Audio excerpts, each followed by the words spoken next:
get to know her better. And as soon as a girl smiles at me, she gains a point. If you were rating women from 1 to 10, which I'd never do, but they become more attractive when they're attracted. Do you feel that way too? Yeah. So it's not just the hottest, but the coolest. Yeah, boss. Yeah. Understood. There's a lot of criteria to add in. Yeah.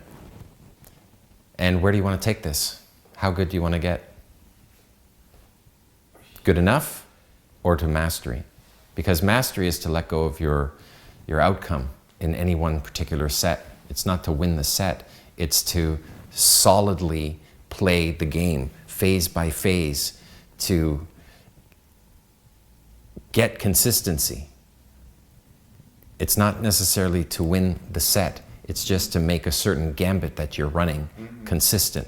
And it's what I call proficiency, where you can get proficient with the 30 or so different places in the pickup where you can actually screw up.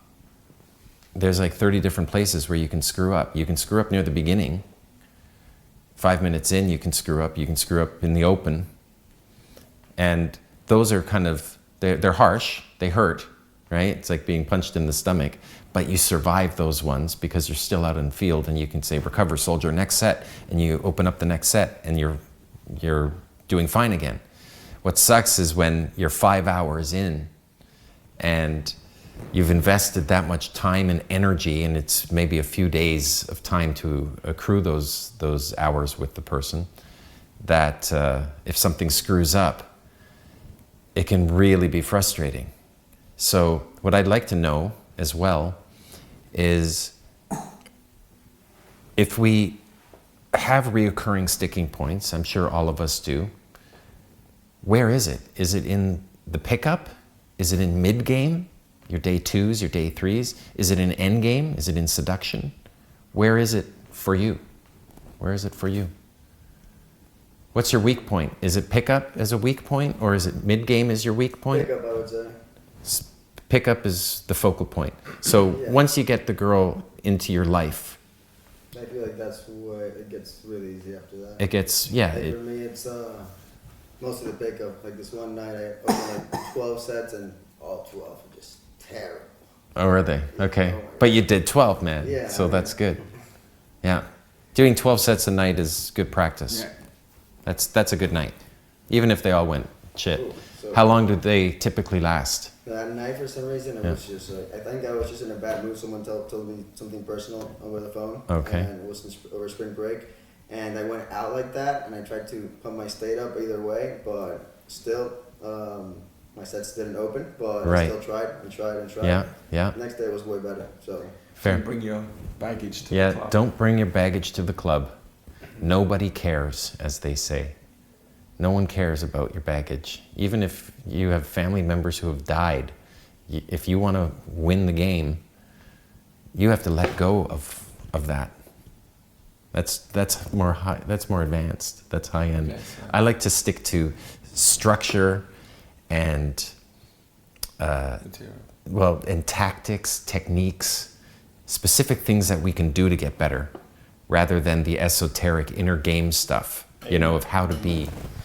I'd like to get to specific strategies so that we can get good at something that we can apply to the pursuit, right? As opposed to a way of being, this top-down approach. This is how to be. But yeah, don't bring your baggage to the club is one of those top-down approaches.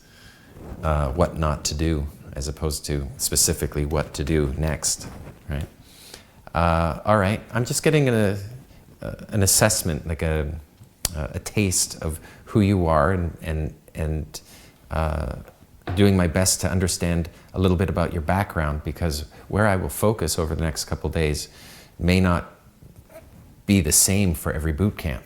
It'll change boot camp to boot camp, because we have so much material that we have been able to accrue over the years, and we've run them in boot camps that, we've done a 10-day boot camp. Yeah, 10 days and 9 nights. And kept everyone's brains mentally stimulated. So we only have so much time to get to know each other in this weekend.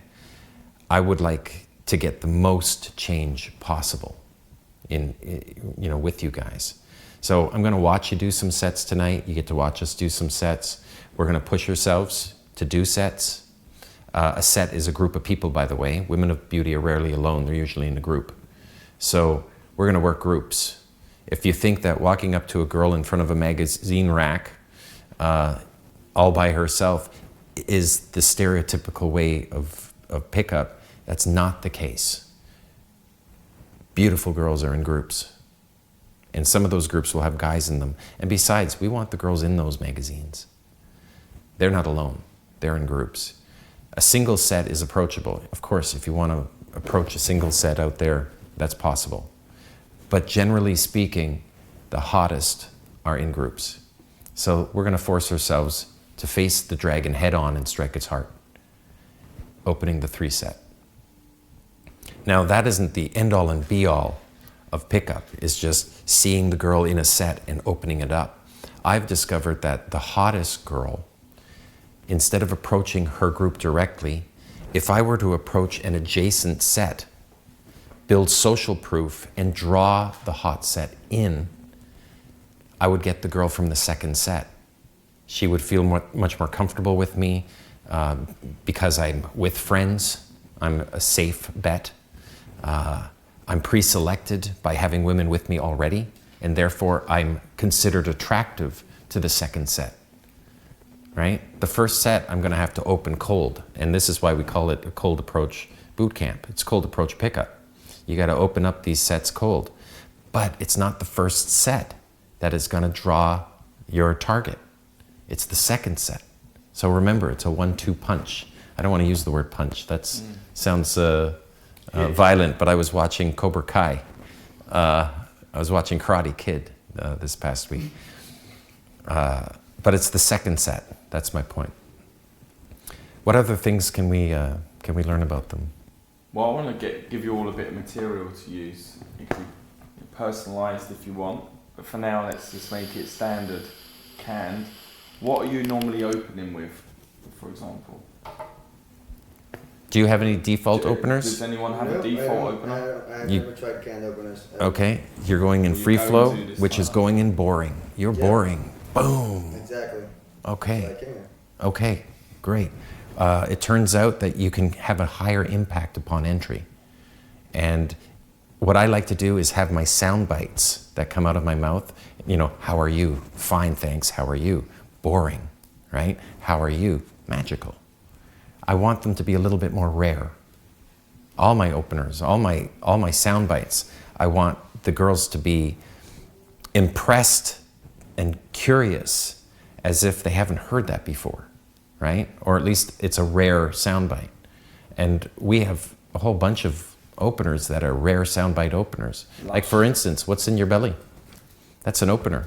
What's in your belly? I got a lobster in my belly. What's in your belly? What did you eat today? I ate Thai food. Thai food. So I'll call you Thai all night long. You're Thai. You can call me lobster. I got a lobster and a double shot of Jaeger. I got Jaeger in my belly. And you know what the double shot is doing right now? It's making love in my belly. That's an opener. Current emotional state opener. And you get to touch that. I can't write it in a book. I could get away with more. What's in your belly? What's in your belly? Right?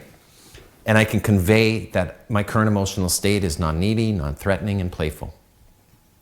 So that's something to consider. A new way of opening sets is coming off more playful on the open, acting drunk, even when you haven't had a drink, because you can get away with more. If I hug the guys, hey, let me introduce you, this is my very good friend. Then I can hug the girls and I can get away with more. Just some thoughts on opening. What are your openers? Anything? Anything I have any openers. If there's a 3 set of a guy and 2 girls, and they're there, Yeah.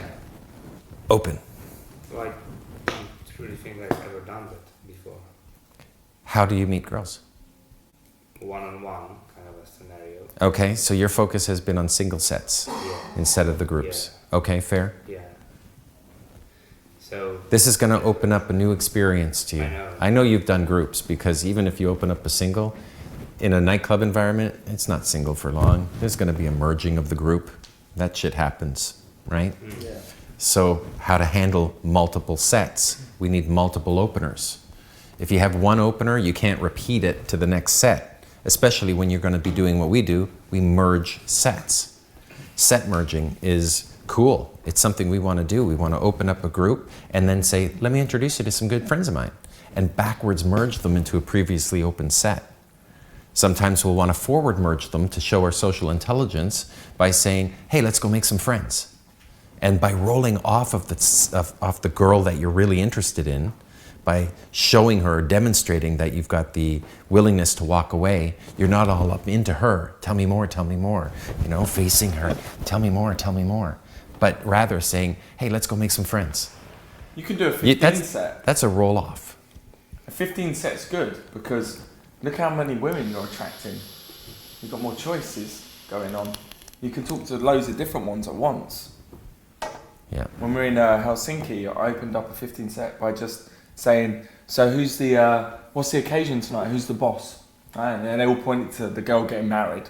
So I just threw my scarf in and pulled her up and say, your friends are really tight. Pulled it. They It was like fishing. Yeah, it was fishing. They're all I there. see her hands slowly, and they're all like, go, one, go. And just like, as soon as she grabbed it, I was like, pulled her up. Did a little Yeah, spin. like a hook. Got her. Yeah. Literal Literal fishing. hook point. And I just said to her, your It friends was, are really yeah. tight. They've only paid $5.99 for me to come and be the entertainment for today. So you either get a joke or a magic trick. Which will it be? Oh, I like you. You can have both.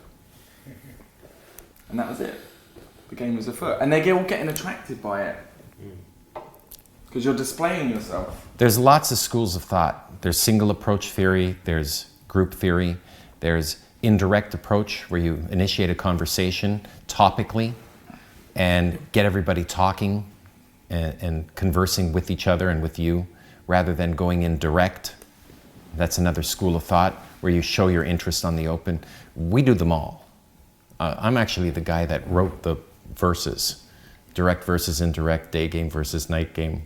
All those differences that the pickup artist community is compartmentalized by all these schools of thought.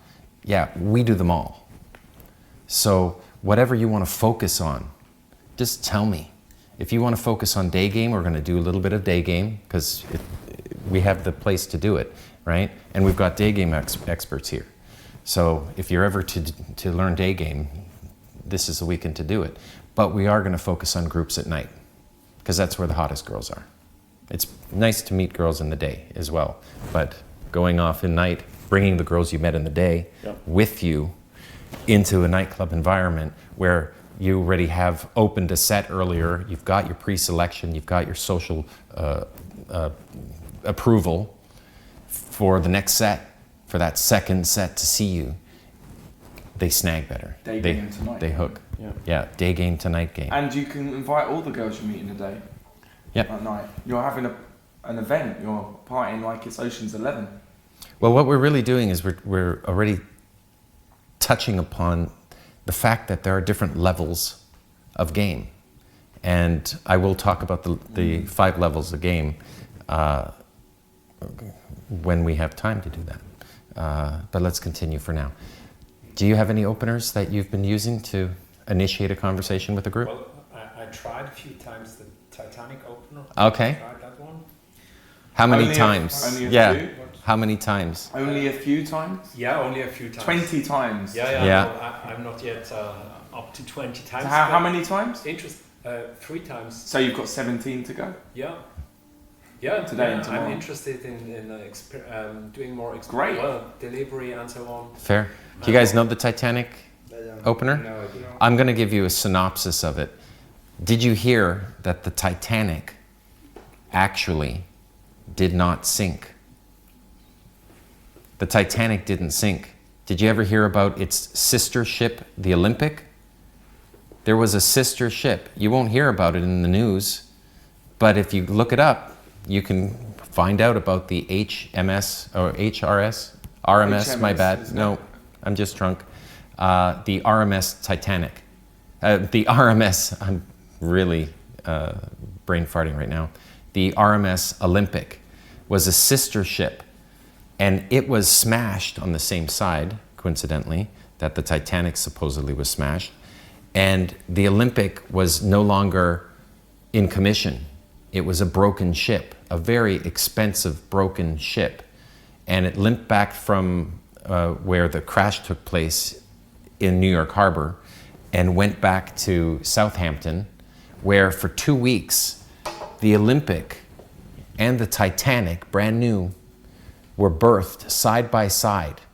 And it is purported that what occurred is they switched ships, and everybody who got onto the Titanic was actually secretly getting onto the Olympic.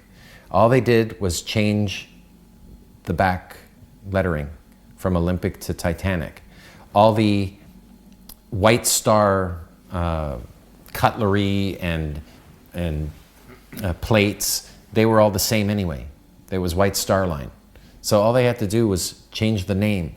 And everyone who got onto that ship had purported that there was a list, which means it's not straight. If you put a cannonball on the deck and let go, it'll roll off of it. A brand new ship, that's not supposed to happen. But they said that it left with a list. And the Olympic had a list. Now, how do we know this for fact? 2 of the letters fell off the broken bow. The ship sank. We found the grave site. We found where the ship is. It turns out the ship that they found is the Olympic. 2 of the letters fell off and it revealed MP. Olympic, MP, Olympic. They found the Olympic. So everything you know about the Titanic has been fictitious, has been written up by the very people who won the $12.5 million in gold bullion from Lloyd's of London. And that money was used to fund the movies. Whether that's true or not doesn't matter. I'm just running a routine. I'm just running a story in field. But the neat thing about that story is it gets heated. People will it's a heated debate. I'll just put it like that. And you don't have to be right or wrong. You just have to be not talking about pickup. I'm not talking about pickup, am I? I'm talking about some topical conversation that is not about me and her.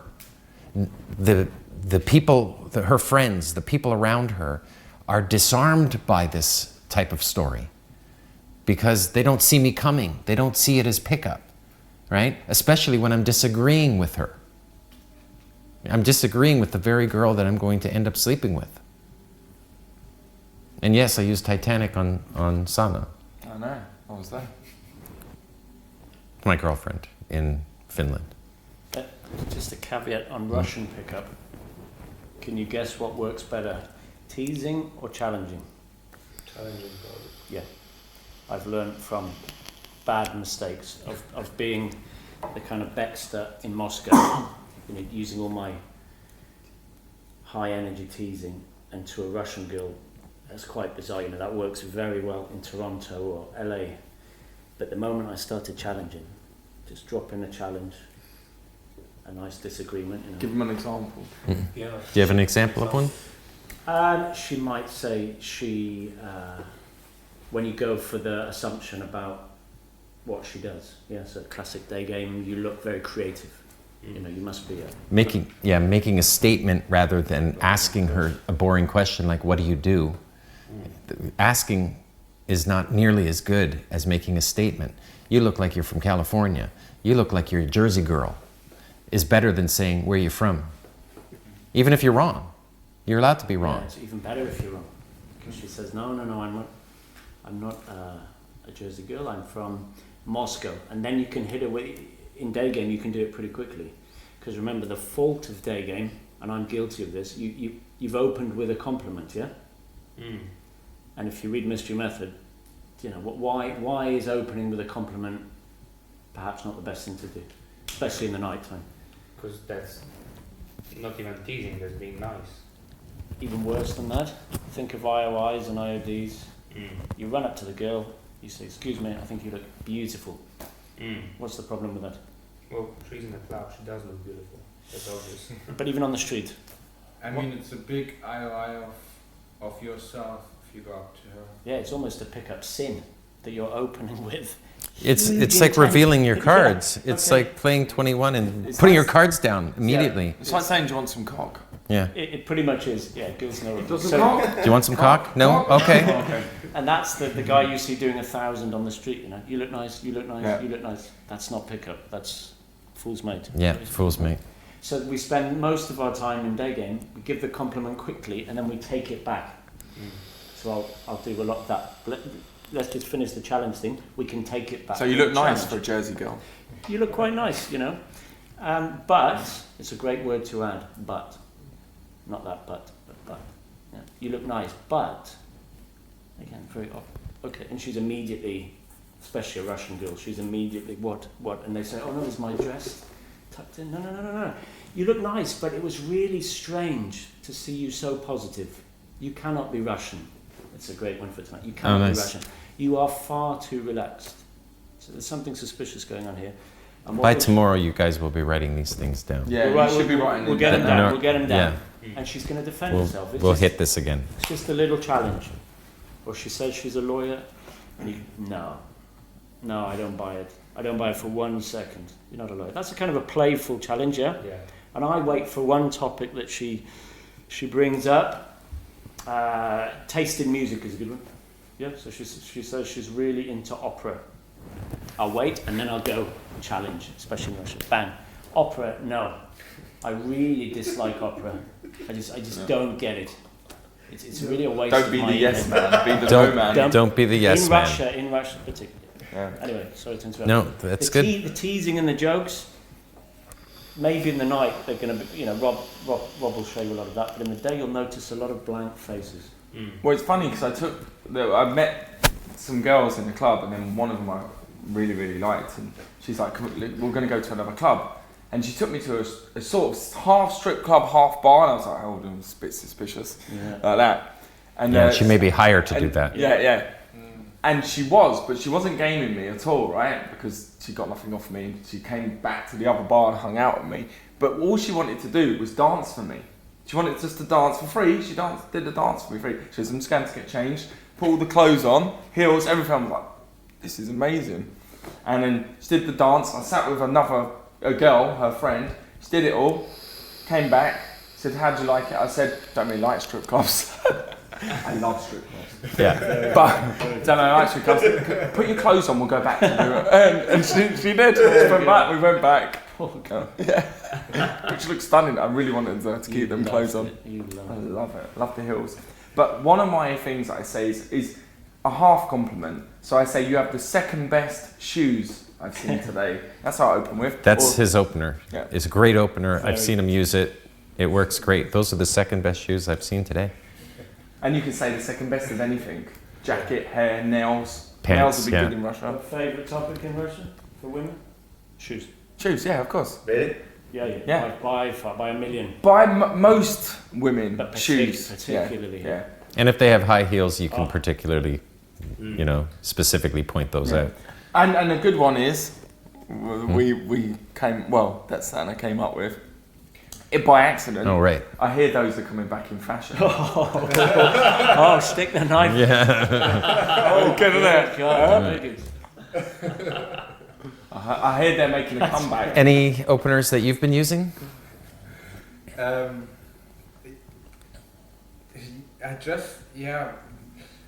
Normally I just say hi. High's an opener. High initiates a conversation sometimes. And then take it from there. Okay. So So I'm going to change it up a bit. Let's take it from there. What else are you going to say? Yeah. Normally it's like this typical day game routine. I just saw you over there and I like your dress or I think that you're pretty relaxed. Are you coming from work? Did you have a relaxed day at work? So you're trying to get them to talk rather than conveying your personality for 5 minutes before getting them to invest. So you're doing something right, but at the wrong time.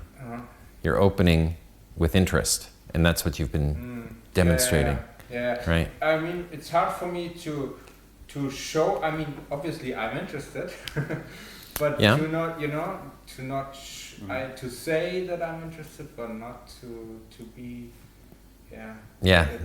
That's pickup. That's pickup. That's That's the art form. Definition of pickup. Yeah, that's the art form, is to initiate the conversation, but to do so in such a way as to not convey your interest. See, what I like to do is convey my personality first before she has to choose whether she wants to hang out with me longer or not. Right? If I say, I like you, do you like me, on the open, or anything similar, she may say, no, I'm going to see my boyfriend. Sorry, I have a boyfriend. Right? And then I'm cut out before I've even had a chance to convey my personality first. And the crazy thing is, if I do convey my personality first, and she does have a boyfriend, she won't tell me. I won't know, like my girlfriend had a boyfriend that I didn't know for 3 days. And by then it was too late. Yeah, that's happened to me as well. So what we're basically skirting around is that there's a structure to pick up, from meet to sex, from meeting a person to beginning a sexual relationship. There's a series of natural phases that you and the girl share together. And if you know what the stages, what these phases are, you can complete the objectives of the phases to get to the next phase. So if we could talk about the phases, then we can understand the structure of the narrative arc from meet to sex, or what we call courtship. So there's a love story to be made, and it isn't just begin and then hope and then hope and then hope.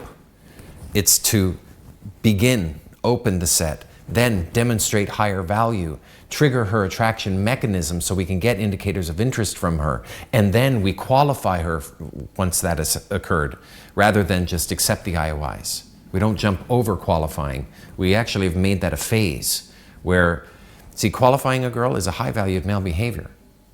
An example of qualifying a girl is there more to you than meets the eye? A beautiful young lady, but beauty's common.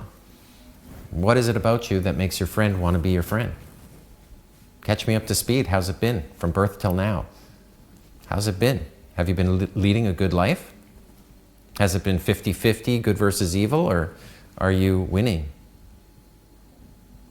That is something that only a high-valued male would do if given indicators of interest from a beautiful woman. For instance, if a girl sits on my lap, I'm the first to say, whoa, slow it down, speed racer. Here, sit beside me.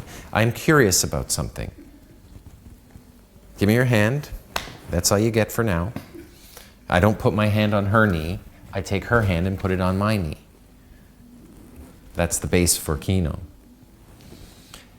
What was my point here? Following, not to zoom in too much just yet, following qualification, I have to move the set. I have to technically handle the logistics of moving the group from a stand-up position, and if I stand too long with them, I can lose them. I can lose them to the crowd. They can say, well, we have to dance now. Nice meeting you. Bye. And then they walk 5 feet away and start rhythmically moving around like this. Because that's what you had to do instead of talk to me? Yeah, that's what they have to do. So what I would rather do is get into a lock-in position where I'm lean back, sitting down with them, surrounded by women.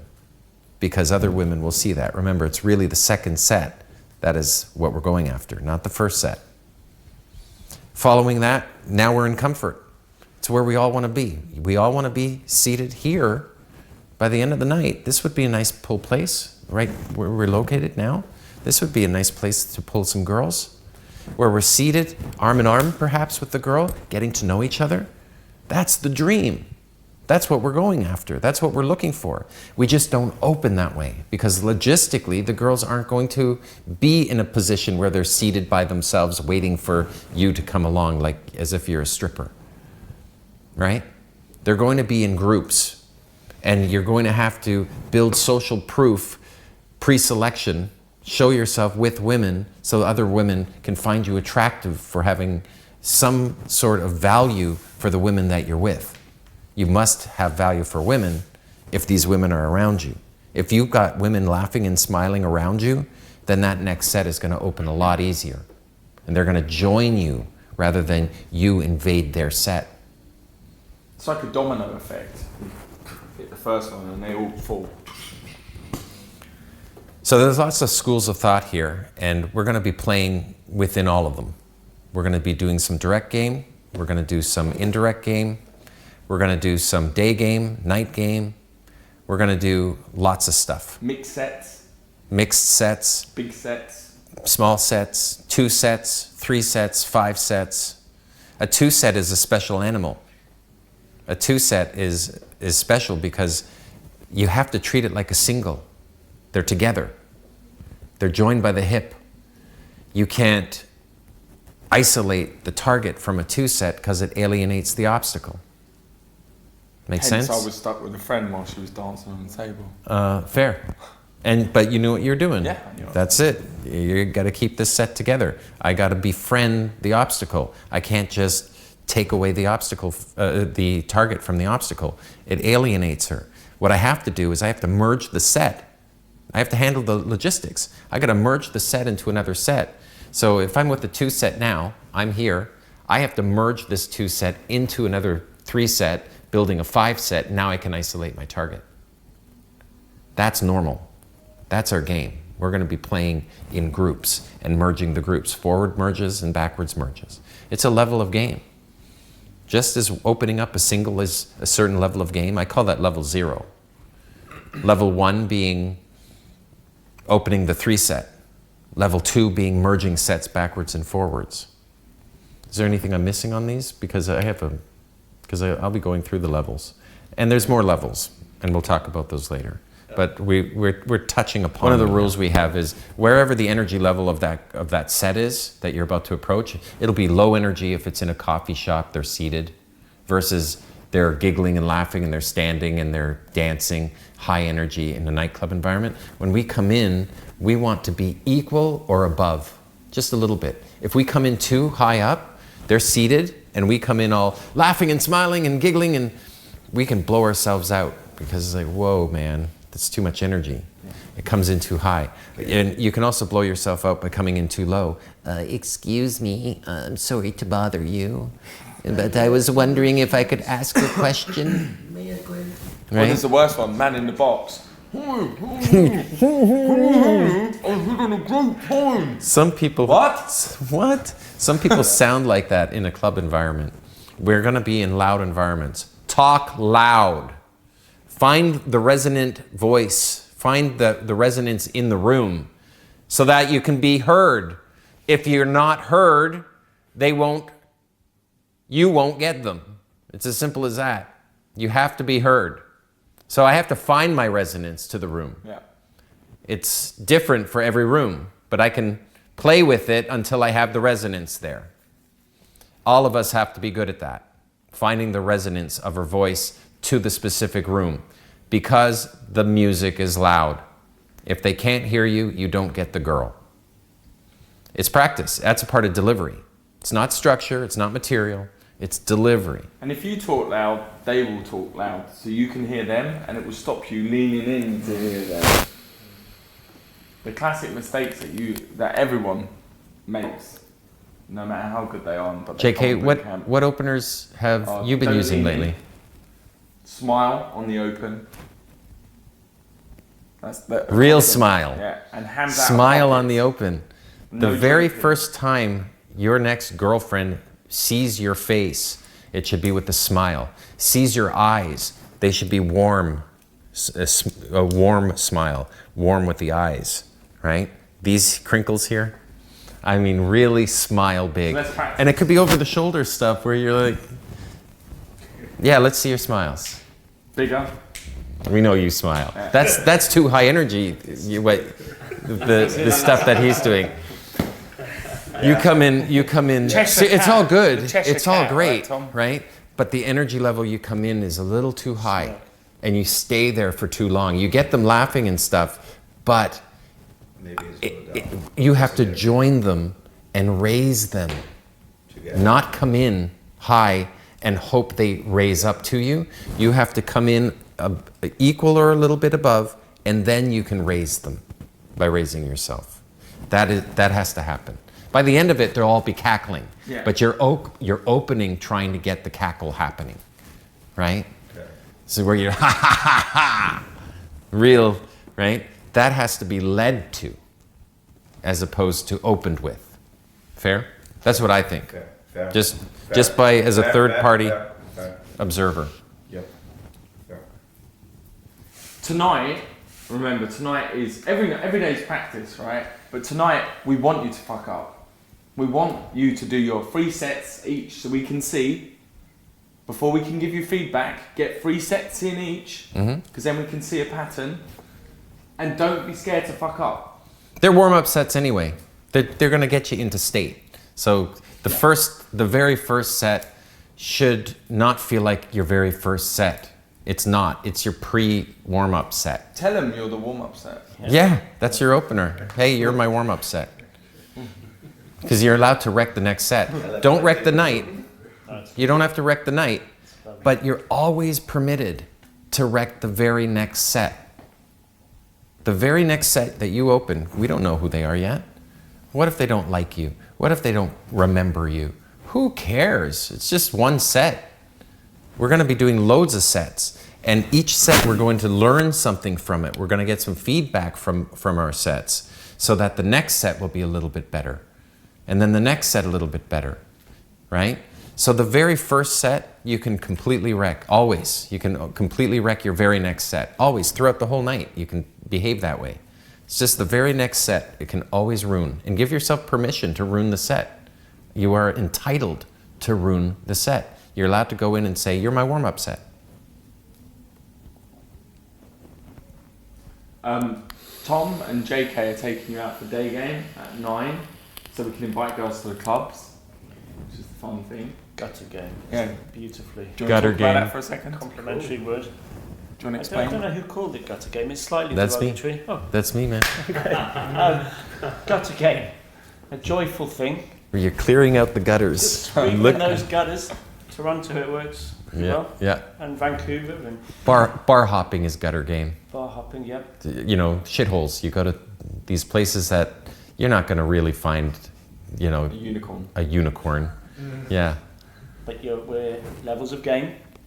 And when I met Baxter, this was a job. Rob said to me, would you like to have a few pounds, a few dollars for bringing a girl from your day game into the club?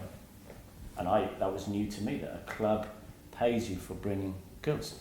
It's an amazing concept. Of such. Currency of women. This was completely new for me. And Rob said, well, you've got the day game skill. You stop. We're going to be stopping groups. So tonight's day game it's not lone girls.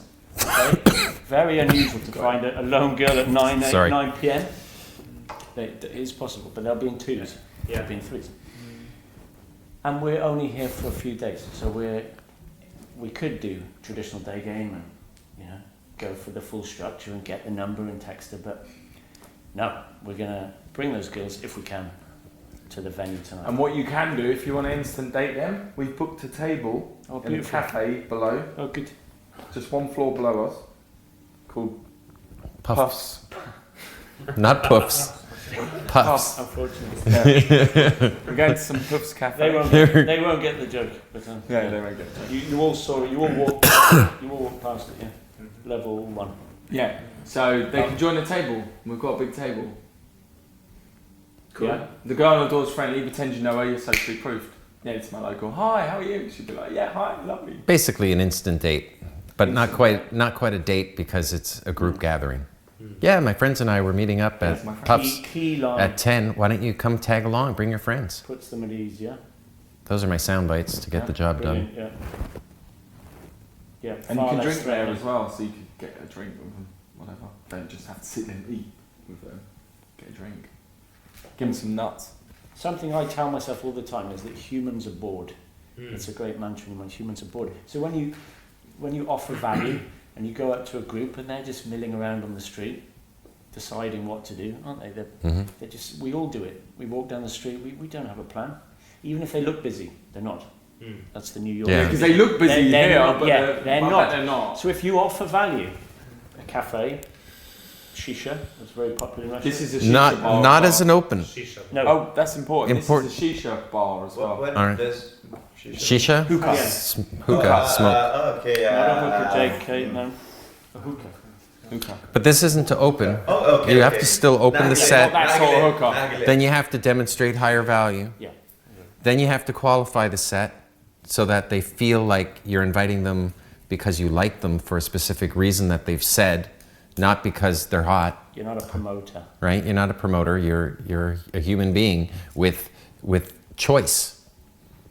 So you convey that you have choice by forcing them to have to validate themselves, validate them to you. Yeah, validate themselves to you. They have to win your qualification. When you ask them questions, you know, crossing your arms going, is there more to you? Catch me up to speed. Has life been good? And then, see, for the in my view, the beginning of qualifying is where you cross your arms. You know, tell me about yourself, putting them on the spot. But at the end, you're opened up, you're leaned forward, you're saying, no way, I didn't know that about you. Your first impression was neutral, but now that I get to know you, you're incredible. I'm so grateful that I got out of the house, that my friends dragged me to this shithole. I would never have met you otherwise, right? Otherwise, rather. So the beginning of it is arms crossed and, you know, a little judgmental. But at the end of it, they totally won you over. That's what qualification is. It's an entire phase. Then you can move the set. During qualifying is when I can move the set. So if I were to say to a girl, here, come join me for a sec, and isolate with the girl, she has to have earned that. I can't just do that on the open, you know? You can't just open into qualifying unless she's already attracted. If she's already attracted, then you can already qualify her. Point though is you can't jump over qualifying. You have to qualify. You can't go straight to comfort. If you go into your set and try to banter with them, you're trying to build comfort with them. If you're trying to get them to talk to you, you're trying to build comfort with them. But what about attraction? There are three main stages that we want to get good at. We want to get good at attraction, then comfort, then seduction. If we can get her attracted to us and we can make her believe we have grown attraction for them, we've got attraction under our belt. We've done attraction. Then we can build comfort. But if you're trying to build comfort with somebody, that's comfort game. You can get stuck in it. You can fall into the LJBF zone. Let's just be friends. So what I like to do is specifically not get along with one person in every group. And that's my target. That's the person I'm going to be challenging towards. Then I can demonstrate higher value, trigger her attraction mechanism, get her to give me indicators of interest. Then I can qualify her, which is the mirror opposite of the second phase. So phase one is opening. Phase two is where I DHV, demonstrate higher value, triggering her attraction. Then the third phase, A3, they're mirror opposites. In A2, I DHV, she IOIs. I say things that are basically bragging spikes, and we do it in a clever way so that it doesn't come off as too braggart, right? It's the art form of A2 is the art of the brag. We get indicators of interest for having done so, and then in A3, I encourage her to DHV me so I can give her IOIs. It's the mirror opposite of A2. So in the first phase, A1, we open. In the second phase, we DHV to get IOIs. In the third phase, we get her to DHV so we can give her IOIs. And that's attraction. If you go straight into comfort without doing that, you will just go nowhere. There's no pickup involved. You're forgetting the plot line. So banter is something that some people think that, wow, I was in set for 10 minutes and I was shooting the shit with her and everything was going well, but it didn't lead anywhere. So I'll say, well, did you qualify her? Was she even attracted? Did you upload DHVs into her head? Does she know that you have had girls in your life in the past? Has she seen you with girls?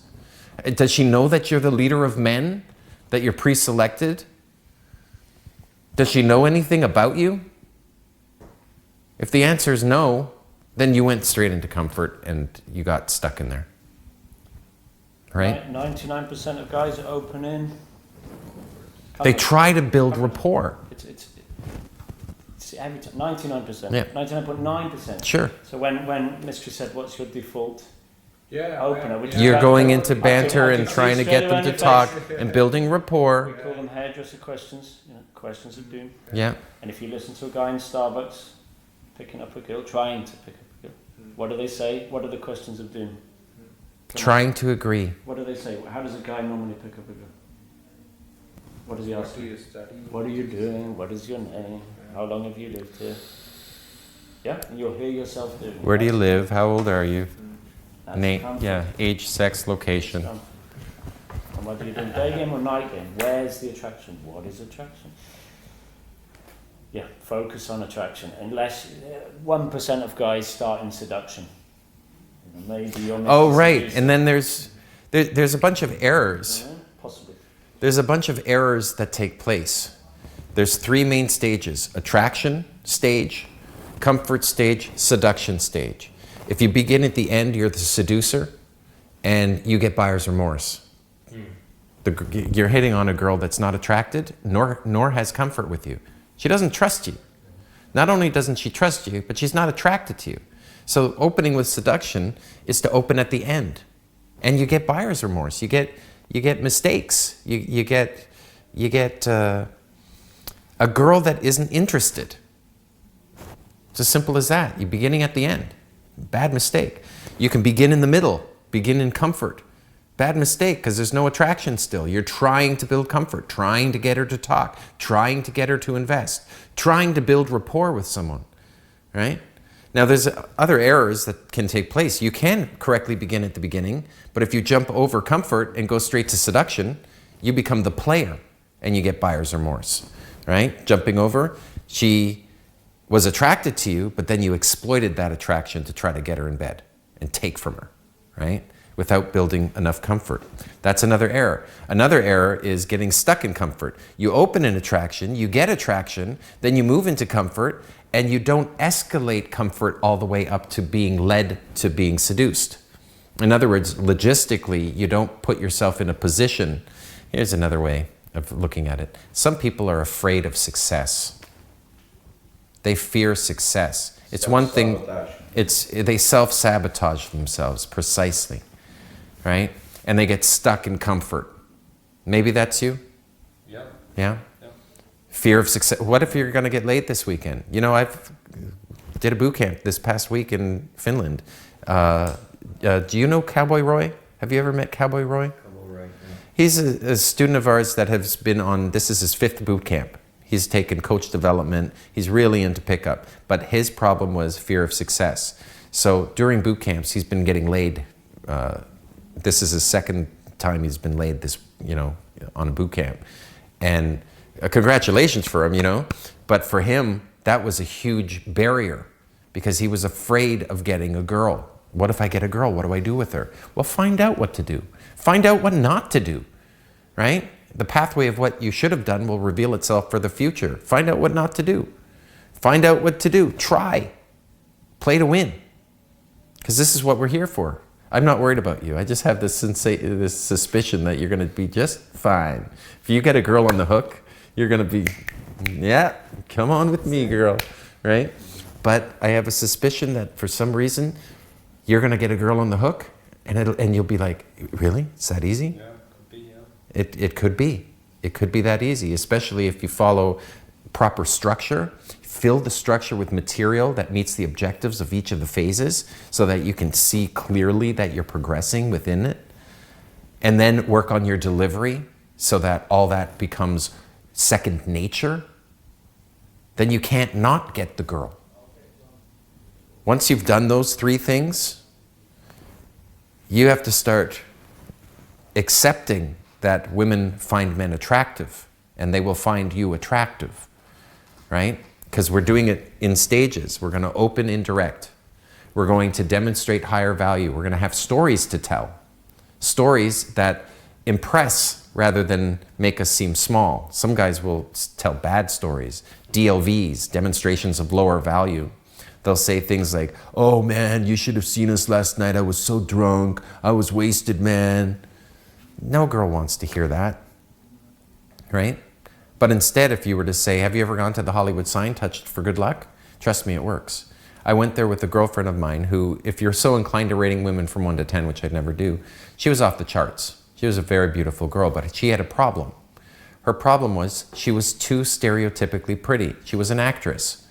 And they were hiring her to be the role of beautiful girl. They weren't hiring her to be her. Like if you take, for example, Drew Barrymore, right? The actress Drew Barrymore, she's not typically the most beautiful girl, but we've known her from Little Gertie onwards. We know and love her. She's beautiful in her own unique, gawky way, right? With her insecurities and all.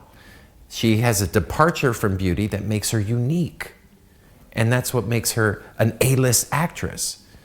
Now, if you're just stereotypically beautiful and they hire you for your beauty, you're B-list.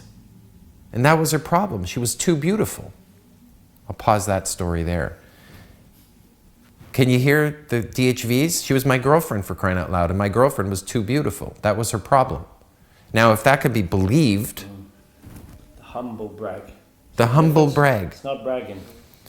Not brag. It's so very, very clever. Yeah. Why, thank you. Very clever. Cheers to that. Humble bragging. We have to brag, but we have to do it in such a way that it doesn't come off as bragging or they won't believe you. And that is the art of A2.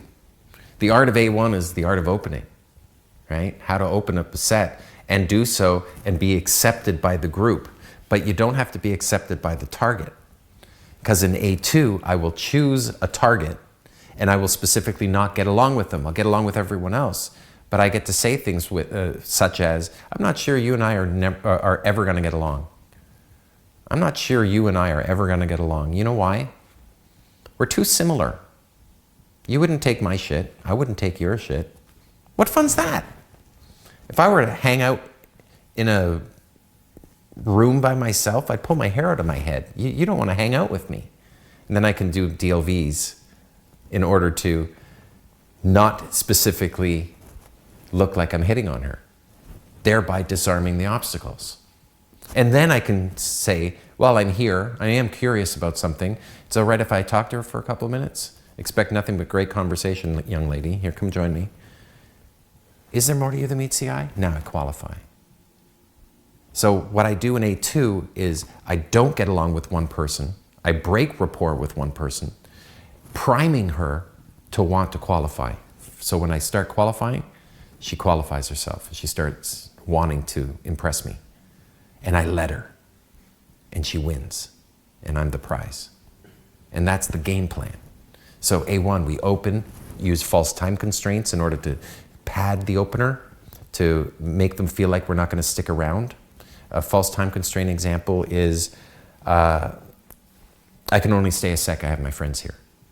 There, that's context enough. And then run your opener. And that opens the set. Next, we start DHVing. And the 5 DHVs, pre-selection. That's 80% of attraction right there. Leader of men, protector of loved ones, showing that you're a protector of your loved ones. Having a willingness to emote, to show a rich range of emotion when you tell your stories, and successful risk taker. The operative word is successful. Those are the 5 main DHV spikes that we want to embed into our stories in order to brag.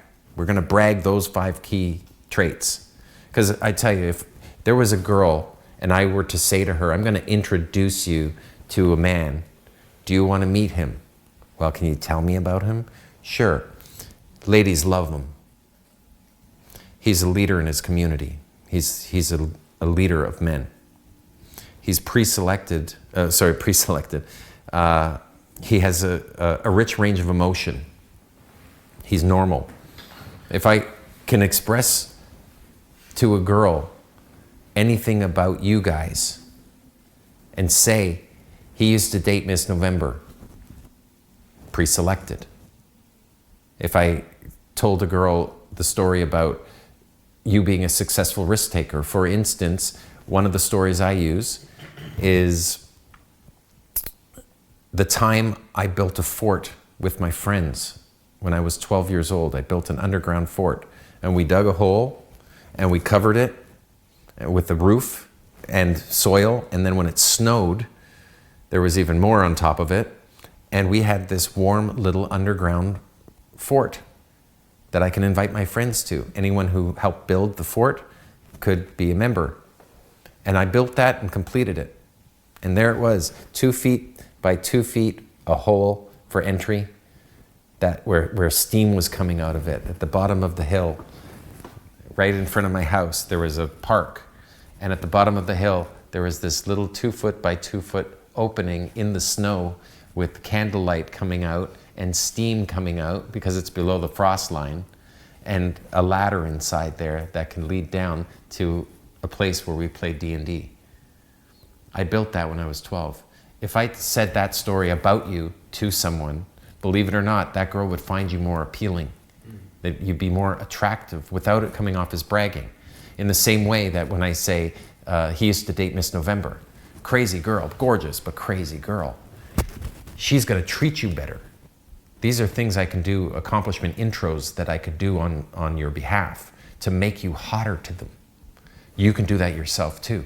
But that's a part of A2. A1, you gotta open, you false time constraint, you then A2, DHV and neg.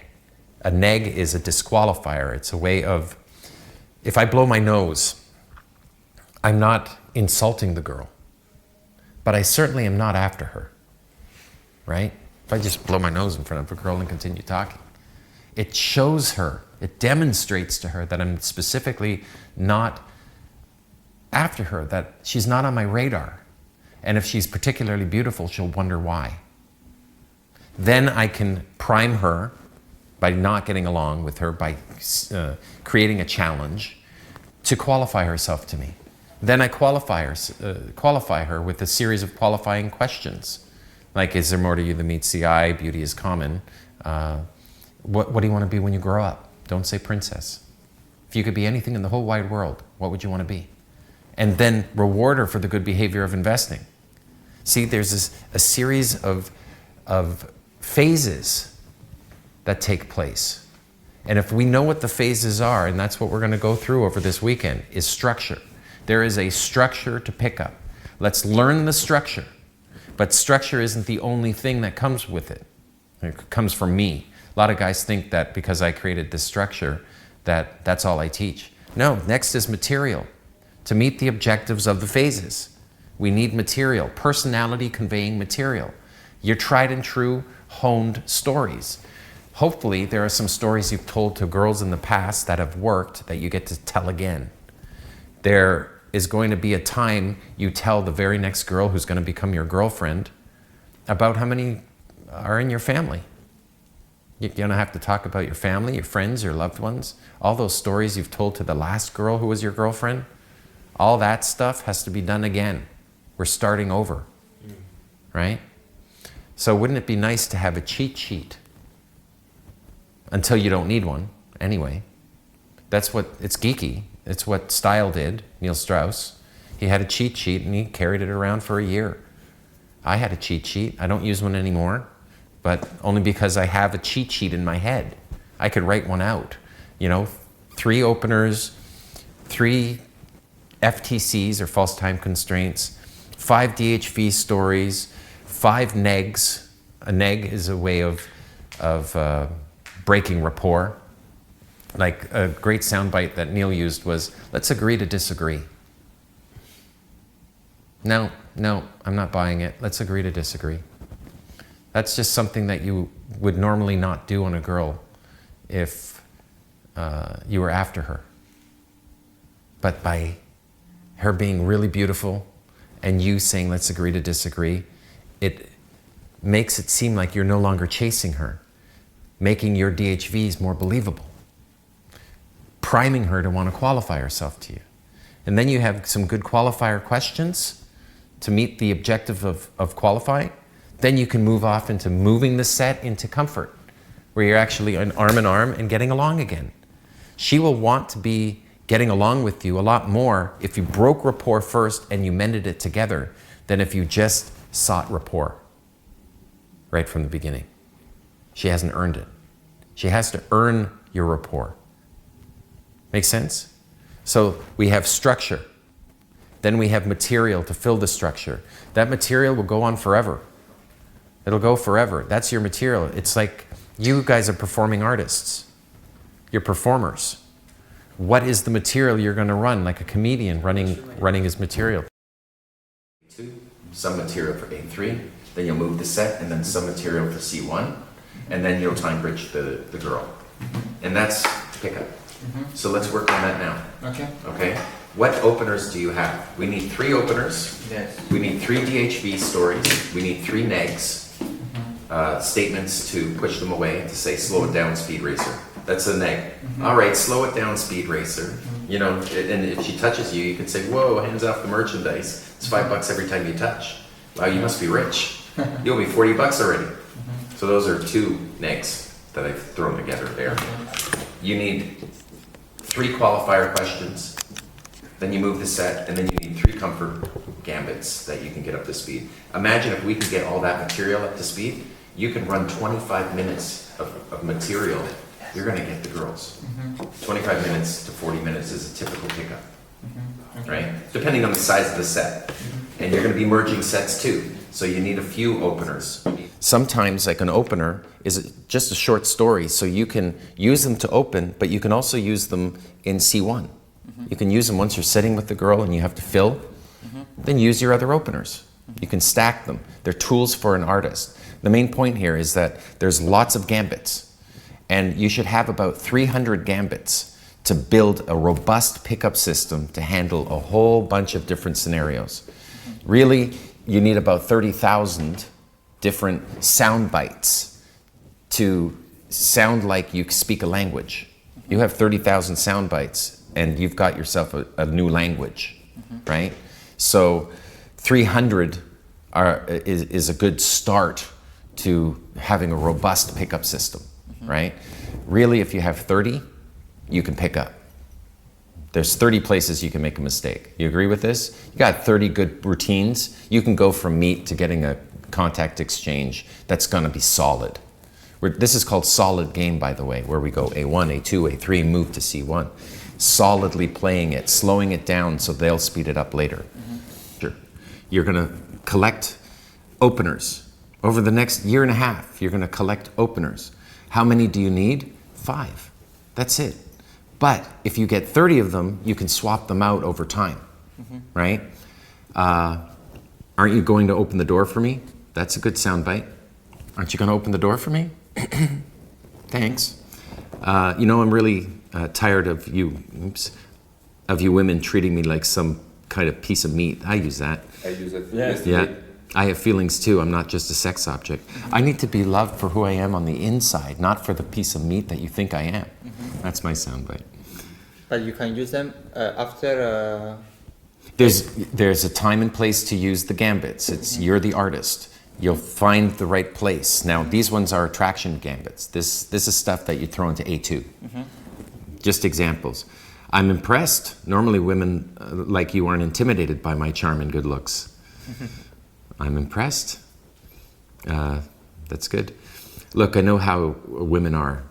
First a little compliment, then phone number, then back to your place to check out your stereo. I'm not like that. That's a good one. That's a good one. I got to get a copy of these. Of course. Thank you. That's because it's a very comprehensive list. Don't think I'm easy. You have to work for me. So what we're doing in all of these is flipping the script, making it look like she's after you. That's the trick or the joke that is a running joke. The joke is you think she wants you, whether she does or not. You can even say as a neg, you talk a lot, even if she hasn't said a word. So if I'm running a story and and I'm getting some interactivity with some people, but one person I'm not, I can just turn to her and say, you talk a lot, and then turn and continue my story. It hits, right? Boy, you talk a lot. That sounds like DHV, this, yeah. These are DHVs. Oh, okay. Yeah, because you're presuming that she wants you, right? So it presumes that you're accustomed to beauty. You're accustomed to being hit on. Some guys aren't. They're the high quality males that are accustomed to being hit on. So we pretend to be that way, and the girl will fall into that frame, especially if you got many, like we rattled off 3 of them. If we rattle off many of these gambits, it'll seem like the frame is strong, that she wants you, and you know it, and she knows it. And even if she says, no, I don't, you could say, yeah, come on, it's me you're talking to, right? Right, so this is what we need. Could I borrow the pen? That's perfect. We need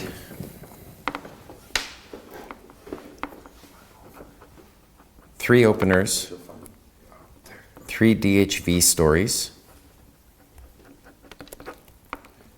3 negs,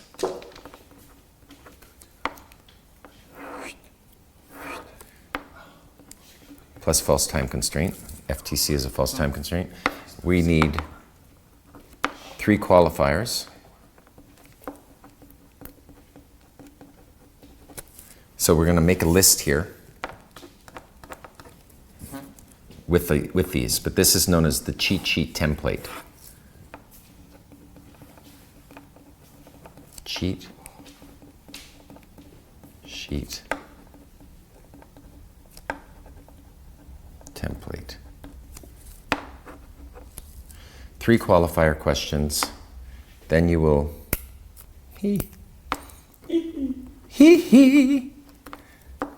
then you'll move the set,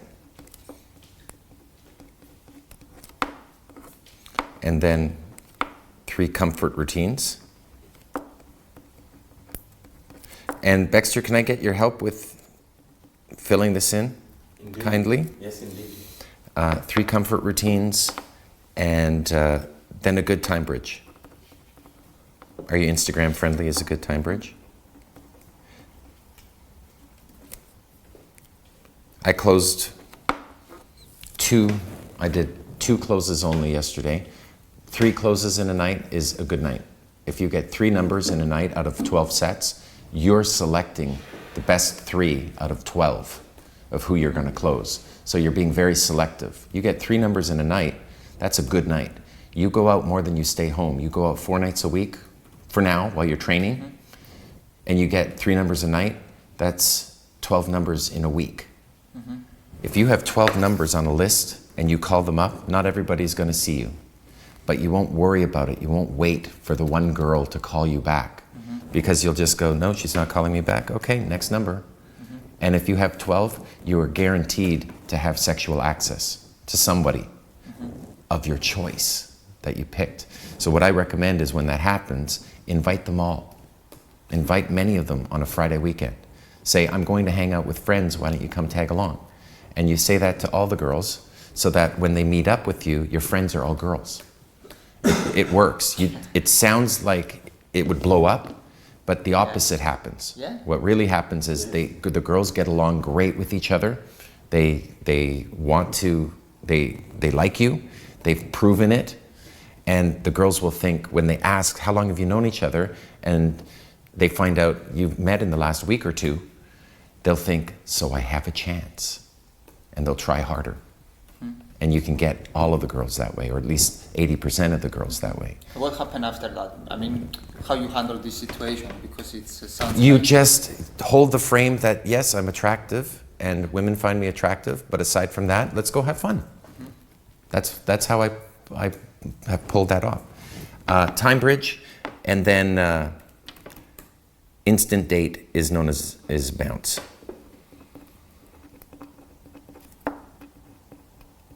Instant date, where you're bouncing from one venue to the next. That's what we need to do. Okay. So Baxter, Yep. what openers can we put down? we already talked about the openers. You don't have to learn new openers. You have to learn the openers you've already learned. You got to get good at those ones. That's what the cheat sheet's about, to keep you on track. So at the end of the night, I'll say, what material didn't you use? And you should say, I've used all of it, right? Because your sets ran long. You weren't just working a set for a minute and then it fell apart. You were getting into lock-in, you were running the set for a long time. So you can run it for even longer if you can trust your cheat sheet. Should you grab a seat here? Yeah, after one call. Okay.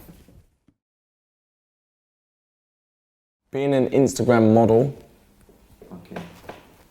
is like being the smartest kid in a special school. And then you can say, are you Instagram friendly?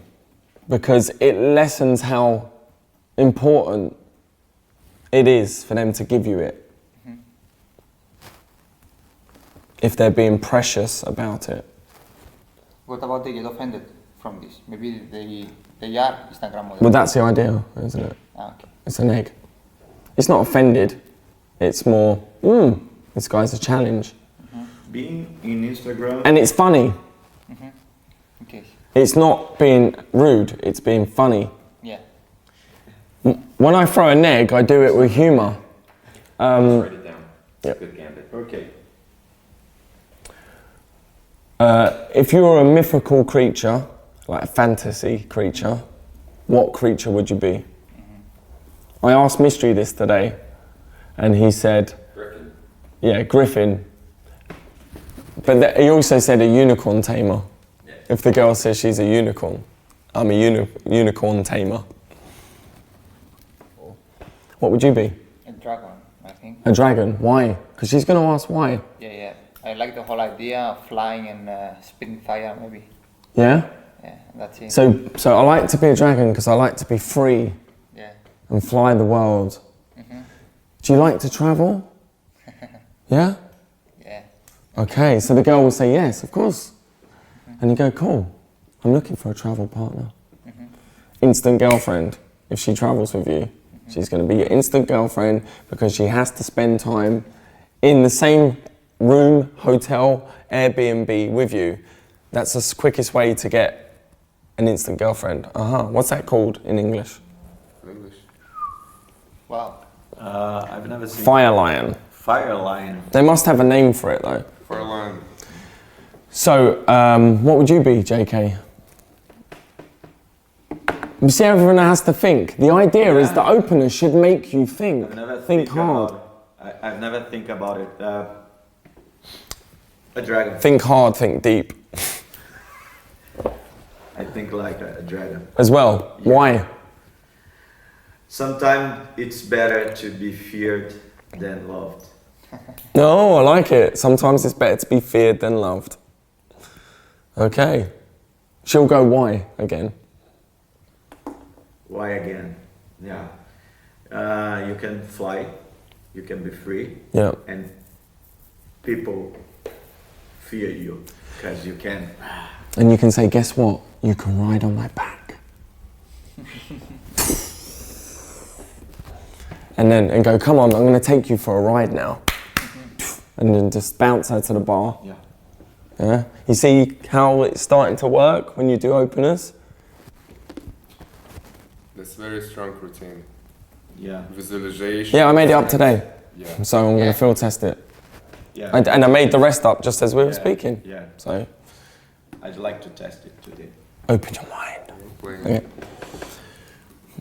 If you were a man, what's the first thing you would do? You say that to a girl, obviously. If you were a man, what is the first thing you would do? Girls normally say, I'd go to the toilet and look at my penis. Or I've had girls say, oh, I'd really have sex hard with a woman. And that's telling me that the woman really wants hard sex. She's qualified Yeah. herself. This is a good one. Do you ever get women say, I'm married? Or I have a boyfriend? Oh, or, yeah. and sometimes they're lying, Yeah, right? yeah. Just that's their defense, their soundbite for when Yeah. men are hitting on them. It doesn't mean they have a boyfriend. Yeah, it doesn't mean that. It's a soundbite they use very quickly to get rid of the barrage of bore. Yeah, bore. Boring Yeah, guys they get rid of have bore. boyfriend. So when that does happen, it just means that you did an IOI without an IOD calibrator. Eric, let me. Okay, so it will be, my replies are, I have a goldfish. I have a boyfriend, I have a goldfish. Anyway, snip and stack. Snip what they've said and stack to the next routine. So get this, and then whatever the story is you're going to tell. Next one is, if they say I'm married, I'd say, I'm all right with that. I'm all right with that. I'm okay with that. I'm going to add Right? Hold the frame. BF boyfriend. They're called boyfriend blasters. A boyfriend blaster. Boyfriend blaster, yeah. Okay. Boyfriend destroyer. Boyfriend blaster and destroyer. I Do also, searches online for boyfriend destroyers, boyfriend blasters, and you're gonna get big lists of how to handle it. My favorite one is. you're not on mic, by the way, so you have to come next to me if you I'm want. writing it on him. Okay. We're all seeing someone. We're all seeing someone. We're all seeing someone. We're all seeing someone. And that just minimizes, and then you continue with another DHV story. We're all seeing someone. Oh, by the way, did you hear? So you don't have to start. So you say, so she says, I have a boyfriend.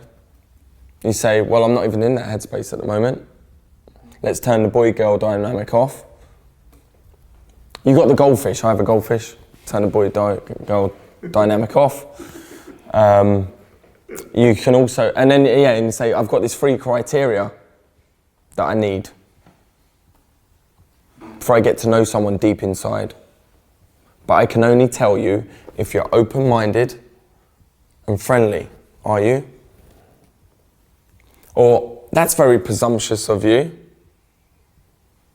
I've got 3 criteria before I get to know someone deep inside. Or, I need trust, comfort and connection before I go that far. And we've only got lust at the moment. Who the hell are you anyway? Now combine them all, and it's just minimized to nothingness. And you minimize the boyfriend objection. Yep. Give him time to write down. Trust. I need trust, comfort and connection before we go that far. And we've only got lust at the moment. So I'll do it one more time. I have a boyfriend. I have a goldfish. That's very presumptuous about you anyway. I need trust, comfort and connection before we go that far. And we've only got lust at the moment. However, I've got 3 criteria I normally go by before I get to know someone deep inside. But I can only tell you if you're open-minded and friendly. Are you? Yes, I am. Bang. Back in. Back in the game. You see how it works? Bamboozled. Baxter bamboozled. There's a good mix of our stuff, isn't it? Mm-hmm. It's like... okay, next. Just these are sound bites. I'm going to reel off sound bites as well. Things you can just throw in at any point.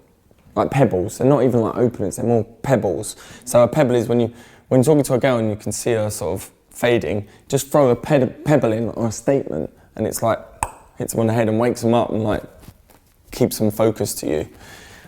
I prefer dangerous freedom to peaceful slavery. I prefer dangerous freedom to peaceful slavery. What about you? What about you? It gets them thinking. I prefer dangerous freedom to peaceful slavery.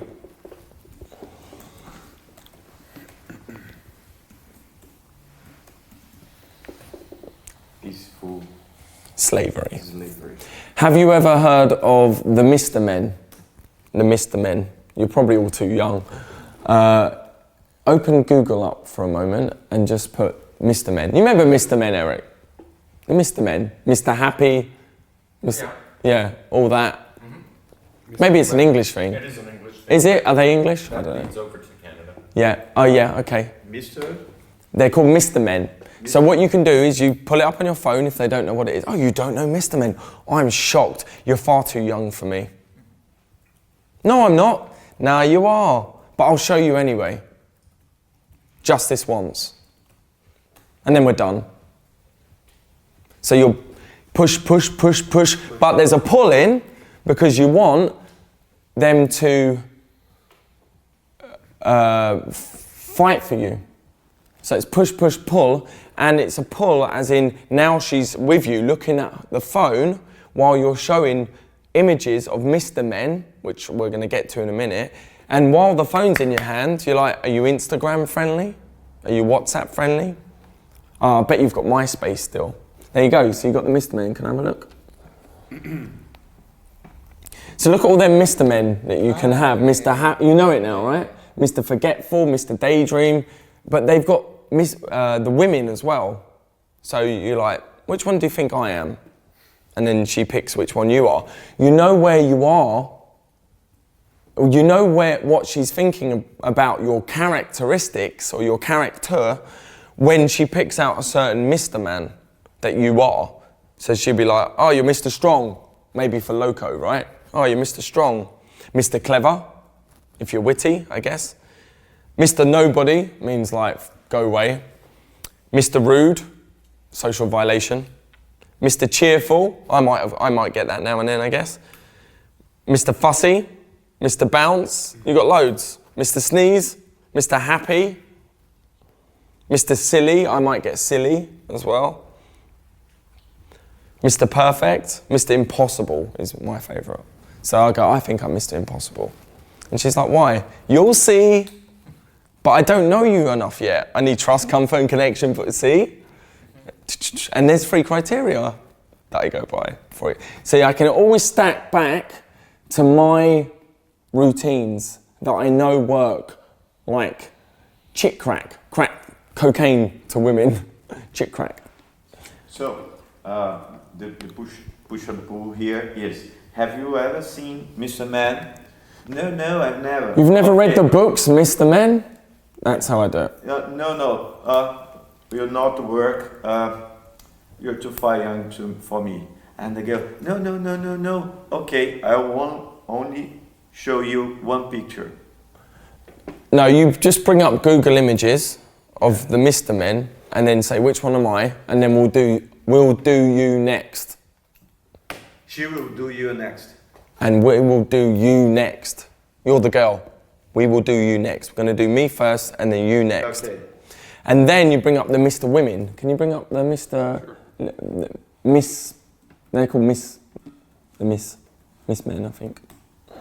I actually forget the term that they call them, but there's a female version.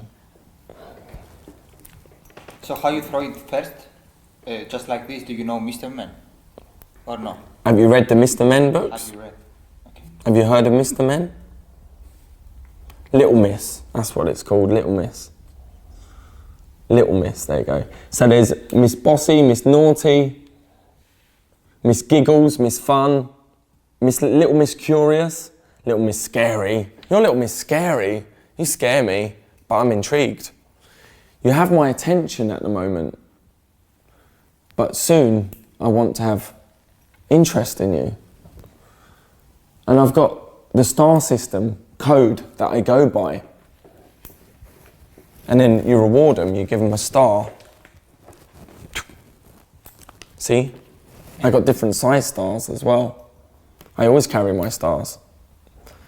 And you've impressed me, so I'm going to give you a small star. And you put it there. And then as I put it, I keep hold of the hand. And I say, and I put this away. This goes away now. So the star system goes like this. 1 star, you have my attention. 2 stars, you have my interest. And 3 stars, you have me. But you know what 5 stars means? You work in McDonald's. Because they get the 5 stars, right? So you make a joke out of it as well, because it's going sexual, and then you just make a joke out of it. Okay, 1 star you get my... IOI with IOD. Yeah. Okay, in 1 star you get my attention, 2 stars you get... My interest. My interest. 3 stars, you have me. 5 stars, you work in McDonald's. Do you? No, I don't. What do you do? And that's a nice way to actually find out what they do without going, what's your job? Where are you from? You know, how have you been to this club before? 5 stars you get McDonald's. You work in McDonald's. You work in McDonald's. And how you throw this with the stars thing? Means you work in How do you start it, you mean? No, how When they do something that impresses you, it's a reward. So they want to impress you more because it's a reward.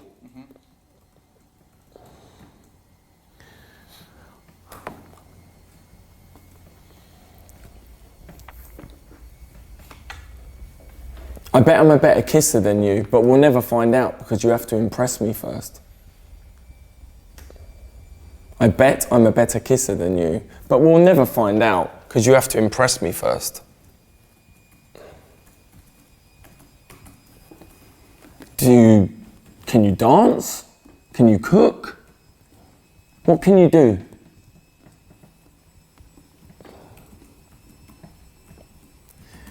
And then she says something cool and she goes, and now the moment you've been waiting for, hands out. If she puts her hands on you, she's being compliant, pull in and say, I must. Tilt your head, I must, and kiss. So that's a kiss routine now. Okay, I'm better kiss than you, but I will know only if you impress me first. Yeah. Well, I can give you all this later. Let's stack forward. Okay. I have a rule. If I think something is funny in my head, I'm gonna say it, because I don't give a shit. Are you the same? Are you as free as me? And then she's like, yeah, okay. What are you thinking right now? What are you thinking right now? And you can even do like the guessing the number game. Think of a number between 1 and 10. 7.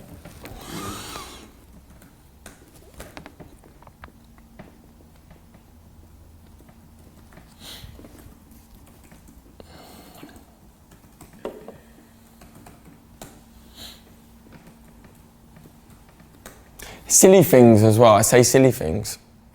Like, pigs are a lot bigger than I expected.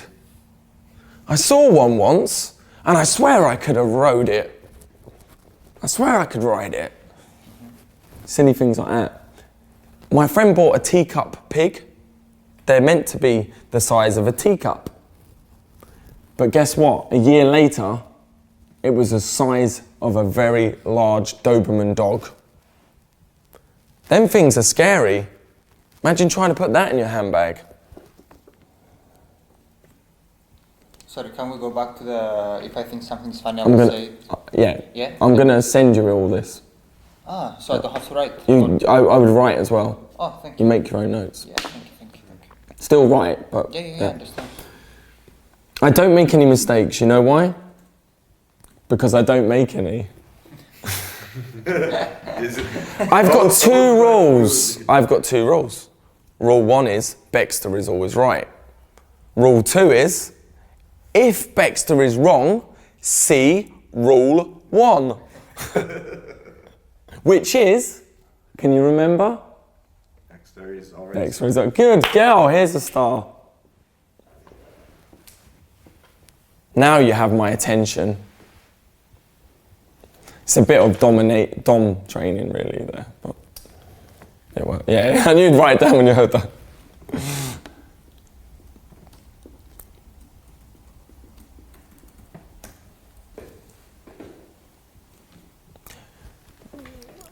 I saw you and I missed you. I don't know why, but I saw you and I missed you. Can you explain it? Good one. I saw you and I missed you. Yeah. Can I have that one? Yeah, of course. If you come down. I wasn't given an instruction book on how to be human, but I do trust my instincts and I was meant to meet you. Yeah, that's a great one. I didn't quote that. You want to say it again? Yeah. How to begin? I discard immediately. Right, so do I, that's Yeah. why. Damn it, I forget now. It's on camera. It's really good. Yeah. How to begin? I'm the same, I discard as soon as I've done it. I'm exactly the same. A second time, But so my brain we're discards. trained to get rid of it because if you say it again, never repeat if you can help it. So as soon as it said it, it's gone. So they'll go, what did you say? And you forget it. You're not ready for it yet. And then use another one. But those at home, enjoy that one. Yeah, but you got it. Well, you'll get it eventually. And all of a sudden, in set, I might go, oh shit! And they'll go, what? I've got deja vu. Really? How? I've done this with you before. Isn't that magical? I can't explain it. Well, actually, I can. Come with me, I'm going to tell you.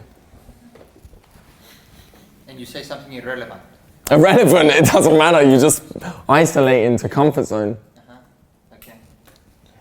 I felt like we had this conversation. Come and Come and I'll tell you all about it. There's lessons to be learned. There's lessons I to be saw you learned. and the Mistery is an opener. Sorry? It is an opener.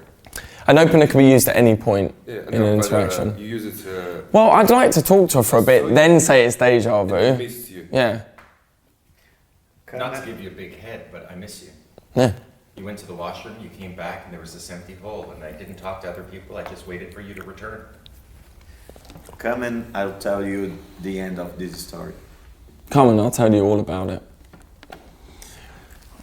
I had a gold tooth at the back, which I got rid of, but then, Mystery, you got two, didn't you? Yep. And I used to tell girls, I've got gold tooth. And they're like, okay, but you're getting them used to your mouth. You go, I'll show you soon. But here's why. If anything ever happens to me and I'm lost and I've lost everything, I've got some gold in my mouth I can sell. They're worth 25,000 each. That's 50,000. I've got bitcoins in mine. Yeah, I got bitcoins in my mouth. Is it still on? And then if you get them laughing and giggling, wow, that was an emotional roller coaster for you, wasn't it? Wow, that was an emotional roller coaster for you, wasn't it? The little things are important as well, showing that you're a protector of loved ones. So, her bag, I do this automatically because of my upbringing, but I'm like, I worry about people a lot, so I'm like, where's your bag? And the girl's like, there. Okay, can you put it more in the middle? I don't want it to get stolen. I got my eye on it. Trust is established. Trust is established, yeah. Even opening a door and then guiding them through it gently by putting your hand on the small, lower bit of their back. And just, ladies first. That's what I say. I'm a gentle man, but I'm not a gentle man.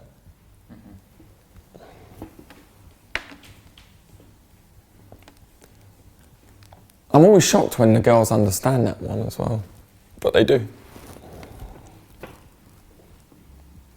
And putting the seatbelt on in a car, that's also establishes trust. Have you got your seatbelt on? You know I'm always like that. Your belt on, is your seatbelt on, buck up. You can even lean over and grab it. Look at her, smile. Now you're safe. No one dies on my watch. No one dies on my watch. Do you know why? Why? Because I have a life. Yeah, Of course because I have a no one life. dies on my watch. Yeah. My mum taught me well. Oh, that reminds me, I have to ring her later. And they're like, oh, that's sweet. Protector of beloved ones. Trigger. Yeah. I promise you, if you take my hand now, we're going to go on a massive adventure and your life will never be the same again. The choice is yours. Choose wisely. And they go, you chose wisely. And then just take them on some whirlwind adventure. Say that again, please. Yeah. I promise you, if you take my hand, your life will never be the same because I'm going to take you on a whirlwind adventure. That's two ways of putting it. I've just swapped over the way of saying it. World what adventure? Whirlwind, or roller coaster adventure. But whirlwind just sounds better with the wording. Whirlwind. If you take my hand, I promise you we're going to go on a whirlwind adventure. And your life will never be the same again. Whirlwind. Whirlwind. Adventure. Tornado. WHIRL, whirlwind, WIND, whirlwind adventure. I want to put you in a Kinder Egg and eat you.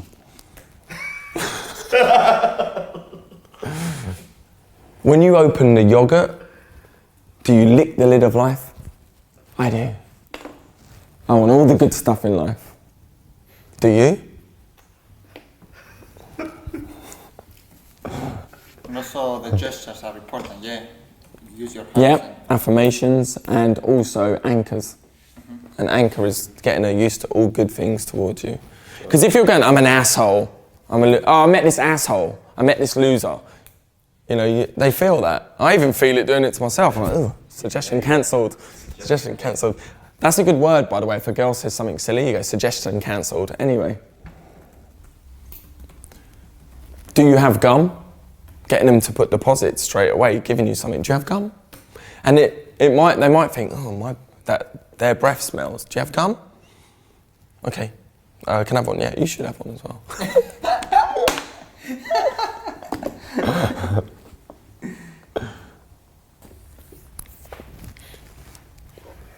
Where do you live? That's irrelevant. It's California every day at my house. Or where are you from? The third rock from the sun, which is Earth. Where are you from? The third rock from the sun. So these 5 keys will help you start again. You're starting a new relationship over again. You have to find them. You have to find the sets. You got to grind to find the sets. Then you have to meet the set. Then you have to attract the set. And by doing that, you'll begin a relationship that rocks. Fair? Key 1 is structure. You know the structure. A1, A2, A3, move to C1. That's pickup, right? The structure is longer. You either time bridge or bounce or move the set so that you can get to the C2 location. And then you will bounce and time bridge back to as many C2 locations as is necessary to build enough comfort so that you can then bounce her to the C3 location, which is your living room. And then you can move her into S1, which is arousal, S2, handling last minute resistance. The best way that I can solve the last minute resistance problem is 7 hours. You already know that. 4 hours, 4 to 10 hours. It may take only 4 hours, right? If you do any less, you're compromising her comfort. Generally speaking, most girls need time. They need to trust you. And the one thing that a pickup artist can do to demonstrate that he's interested, legitimately interested, is to spend time. You were showing interest in the girl yesterday by spending time, asking her questions, getting to know her. She feels trust, because at first, I don't think she trusted you. You know what I mean? And then we went out to the clubs and we're gaming, and she's seeing it. But even that is a DHV in a way, right? So again, the narrative of a love story is the structure. Stick to the structure for now. You can let go at one point in the future. The structure will make an imprint into your motor response, and then you can just feel when it's ready to lock in. It's a feeling. Like if I don't lock in 3 to 5 minutes, I might lose the set. I very rarely locked in yesterday. I was standing most of the time, right? If I'm really interested, you'll see I'll lock into the set and I'll get to one-on-one, I'll isolate the target, and I'll get to talking to her and qualifying. I didn't even get that far. I was doing A1, A2, merging the sets, doing a little bit of qualifying, just the standing up qualifying. That's all I was working on. But stick to structure for now. You agree with that? Structure? Yeah. We can trick ourselves and jump away from structure later. But this is the structure of a solid game. So key 1 is structure. Stick to it. This is the structure. That's the full structure of a pickup. And if you want to take a picture of this, you have it? Very good. And the structure is based on 3 main stages. It's the belief that we first attract, then we build comfort, then we seduce. A lot of guys start in comfort and they become friends. They become the girlfriend. Start at the beginning, start with attraction. Throw those DHVs into her head, trigger those 5 DHVs.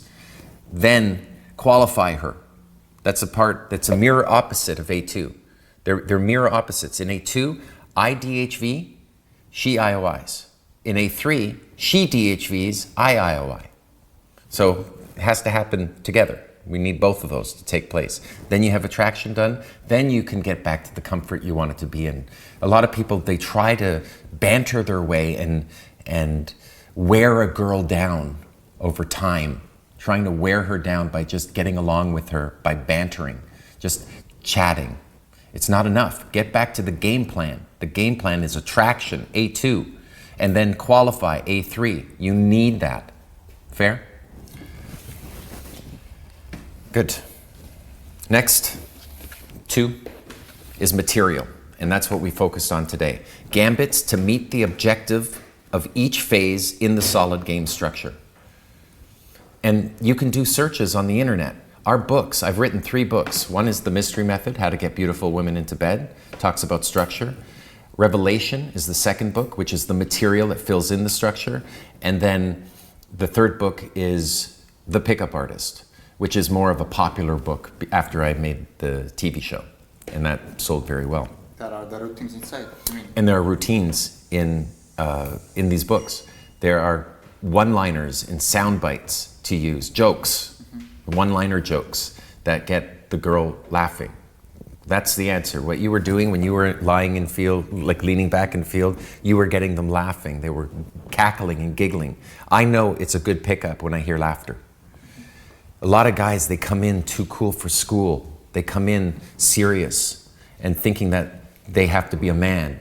No, you don't have to be a man. You're not going to lose your power by making everybody laugh. You made them all laugh. It's all humor. We're going to win them over and build comfort through humor.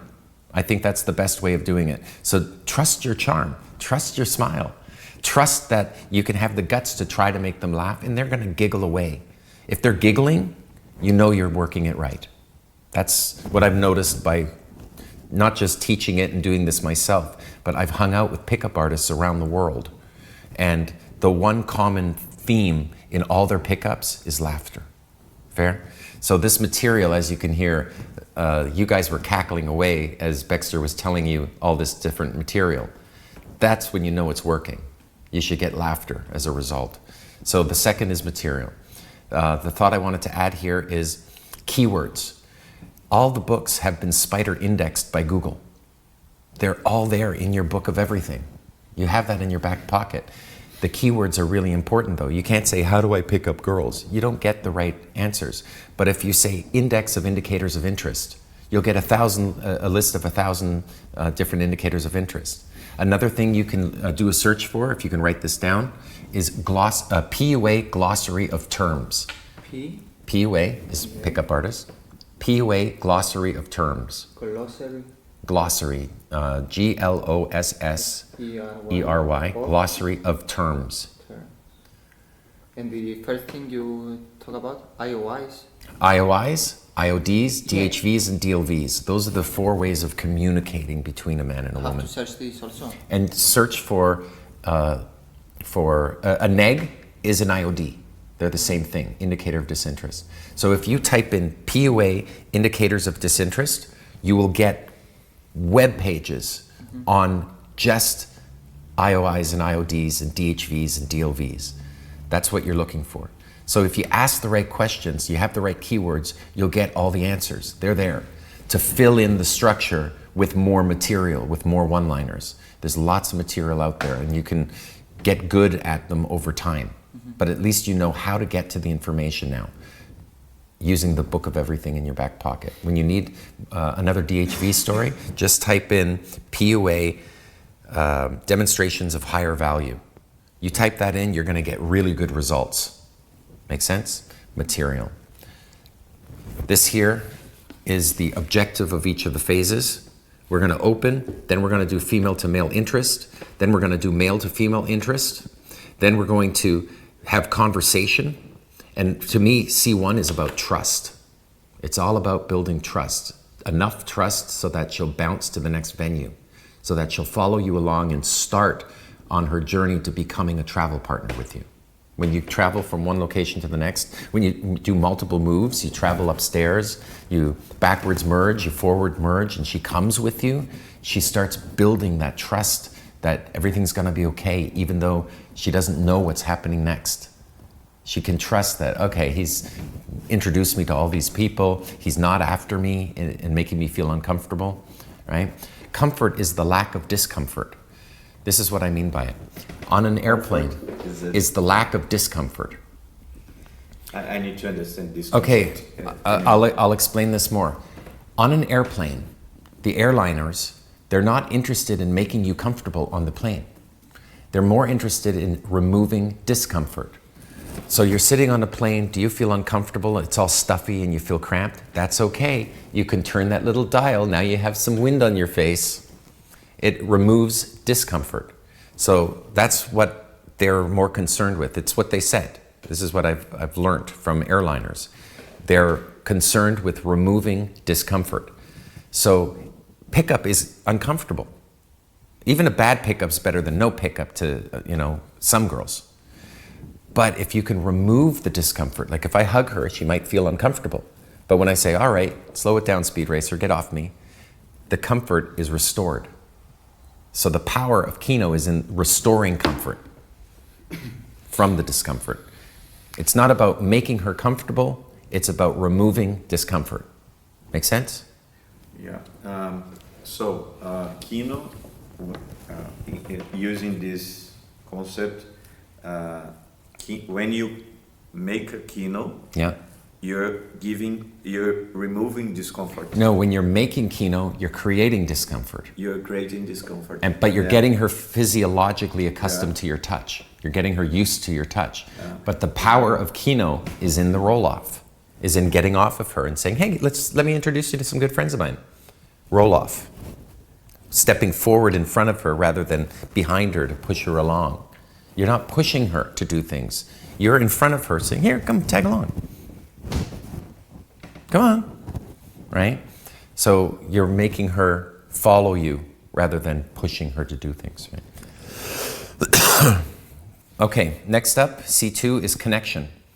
This is your chance to sit with the girl, not in the attraction location, the nearby comfort location there is C1, but you've now bounced her to, say, a restaurant.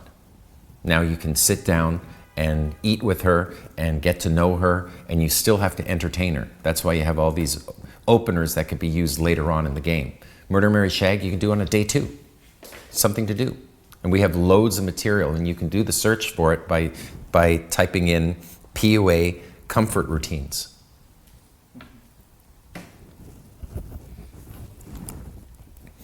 C3 is about intimacy. You're in the living room now. You created intimacy with your girl.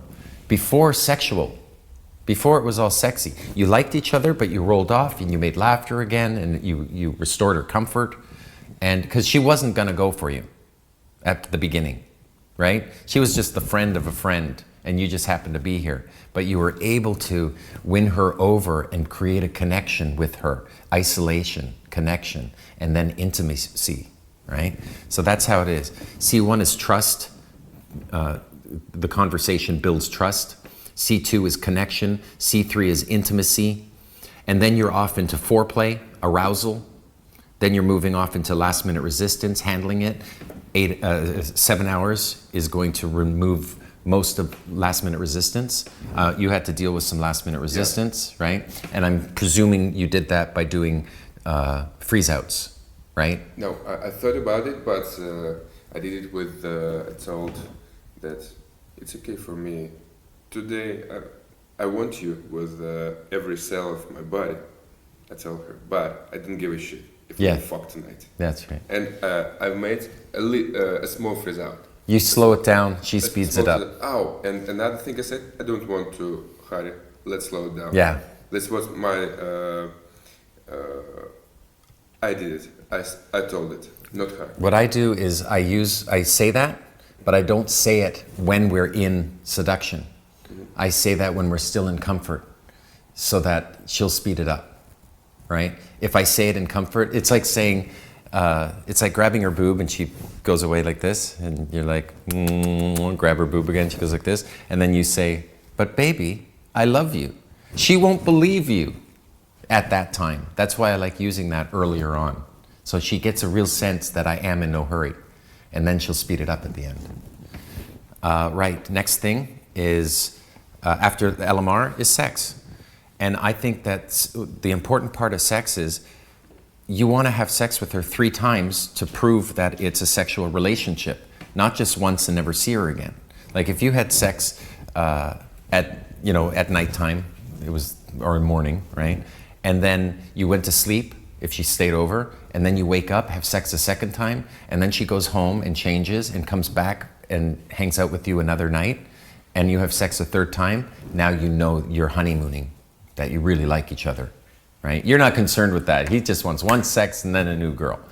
But if you want to pull a girl in and draw her in, you have to have good sex 3 times. Remember that. So the first time you have sex, you don't have to overdo it. Don't freak her out because you may scare her away, right? It may be you wanted her and so you were dominant, and they like dominance, but be in mind that you want to have the sex the 2nd time and the 3rd time to prove it's a sexual relationship. That's all I have to say about that there. Next up. I can also search about the C2, the C3 stuff, how in Google, I mean. You do the search. You do the search. I write like... Very small information. No information about C2, C3, very little Yeah, on the internet. C1, C2, C3 are just comfort. So you look for comfort routines. Yeah. PUA comfort routines and gambits.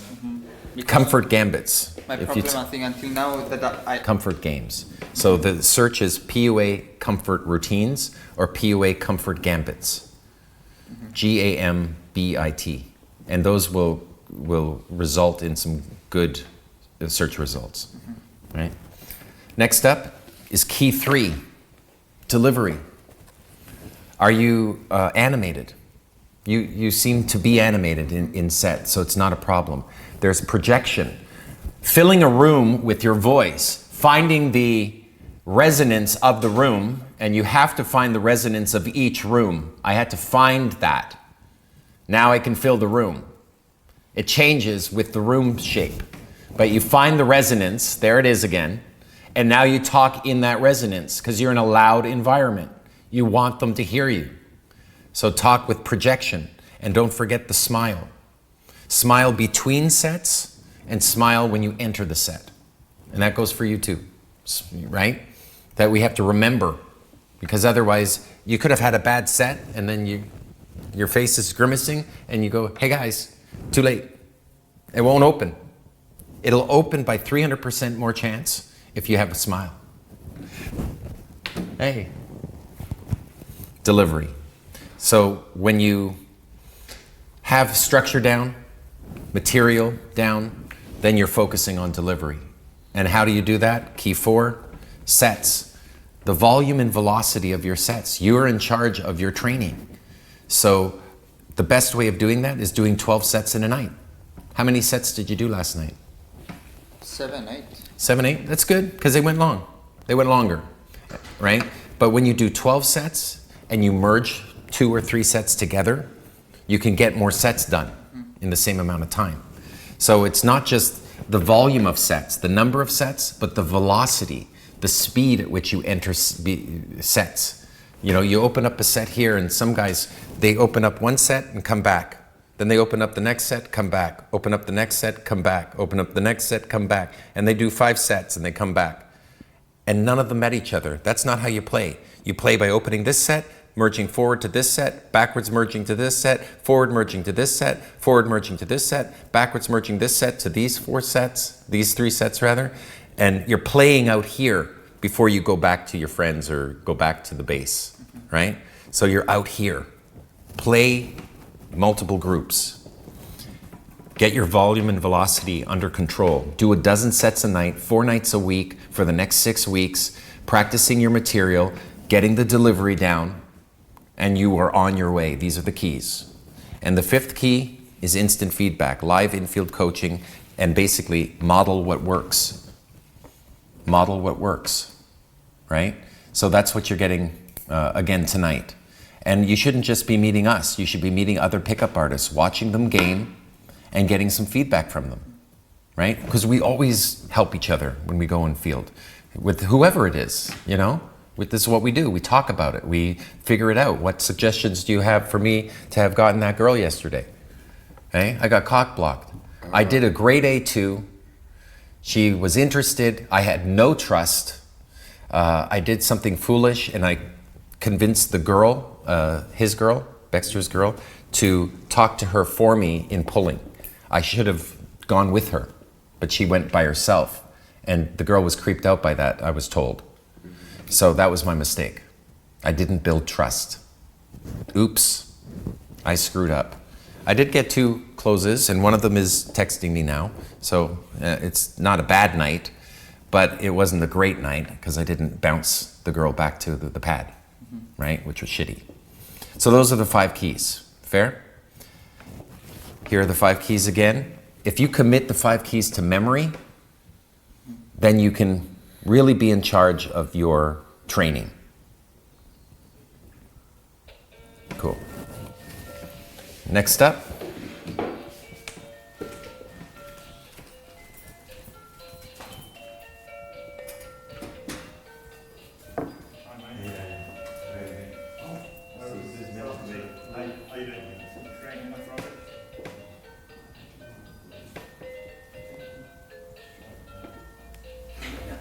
I'm gonna go, hey guys. Hello. Hey, you're new. Hello. Welcome. Let me say hi real quick. Introduce me to your friend. This hey, Ian. Lee.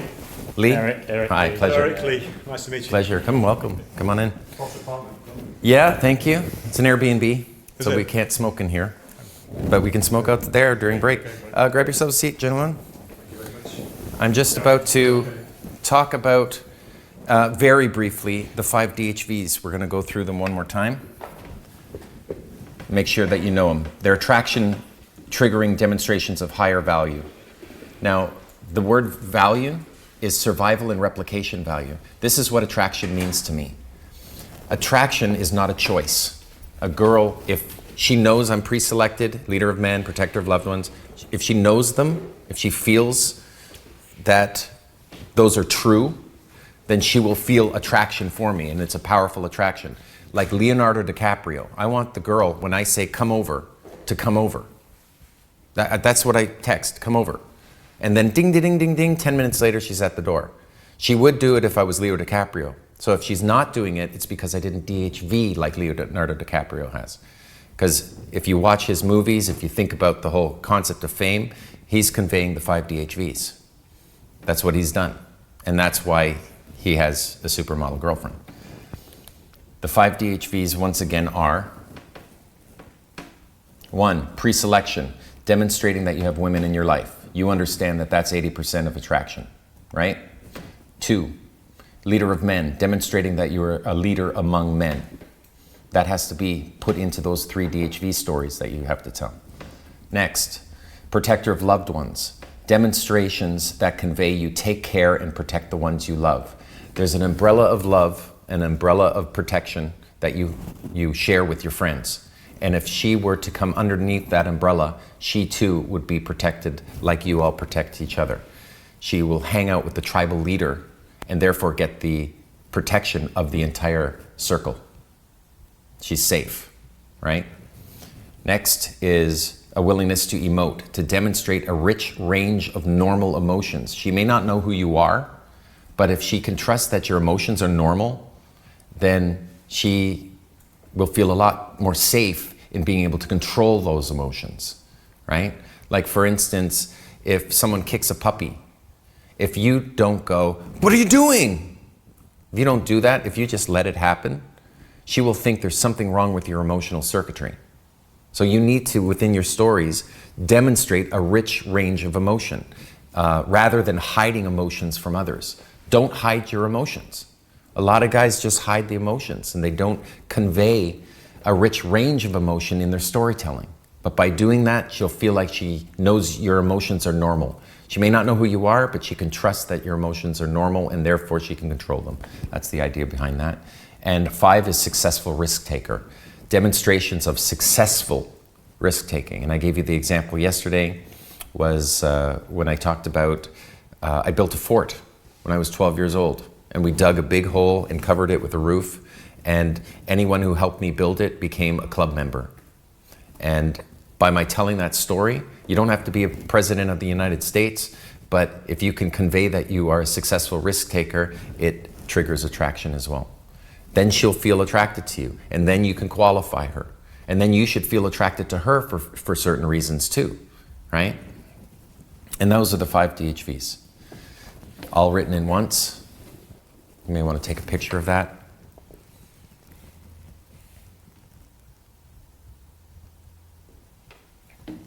And I'll talk about this next, and then we'll take a break again.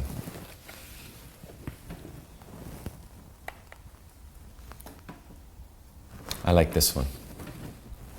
I like that soundbite, that quote. And this came into play yesterday. I'd rather aim high and miss than aim low and hit, right? The enemy of the best is the good. The enemy of the best is not the ugly, is not the bad. The enemy of the best is the good. If you're with an 8, you're not with a 10. And it's protecting you from being with a 10. So raise your standards. Go after the women you don't deserve. Go after the women that you most fear. Don't fear the success, because you should have a beautiful, beautiful girl in your bed. Why not? It takes the same amount of time. It's not harder to get a 10 than it is an 8. It's just different. You have to DHV. You got to qualify. Because an 8, I don't know how to pick up 7s and 8s. They don't respond to negs. They don't respond properly, right? They're normal girls. And I have calibrated my game specifically for the 9-10 range, right? I want supermodels. We didn't find supermodels where we're going. Oops, we're in the wrong location. They're supermodel-like. They're beautiful girls. They should be supermodels, but they're not actual supermodels. I dated a Guess Jeans girl, a Victoria's Secret supermodel. She was a Sports Illustrated swimsuit model. Beautiful girl. And I picked her up using my methods. So just as a case in point. Next up, let's talk about not so much inner game as it is delivery. This is kind of the delivery that was missing. We talked about these yesterday, right? In the middle of the night or middle of the morning, and I haven't hit all of them yesterday, but normally I feel like I do. I feel I am this. There are 2 sides to this here, and I'll let you take a picture of them, but let's talk about them first. The idea is to be 2 things, both the flame and the ghost.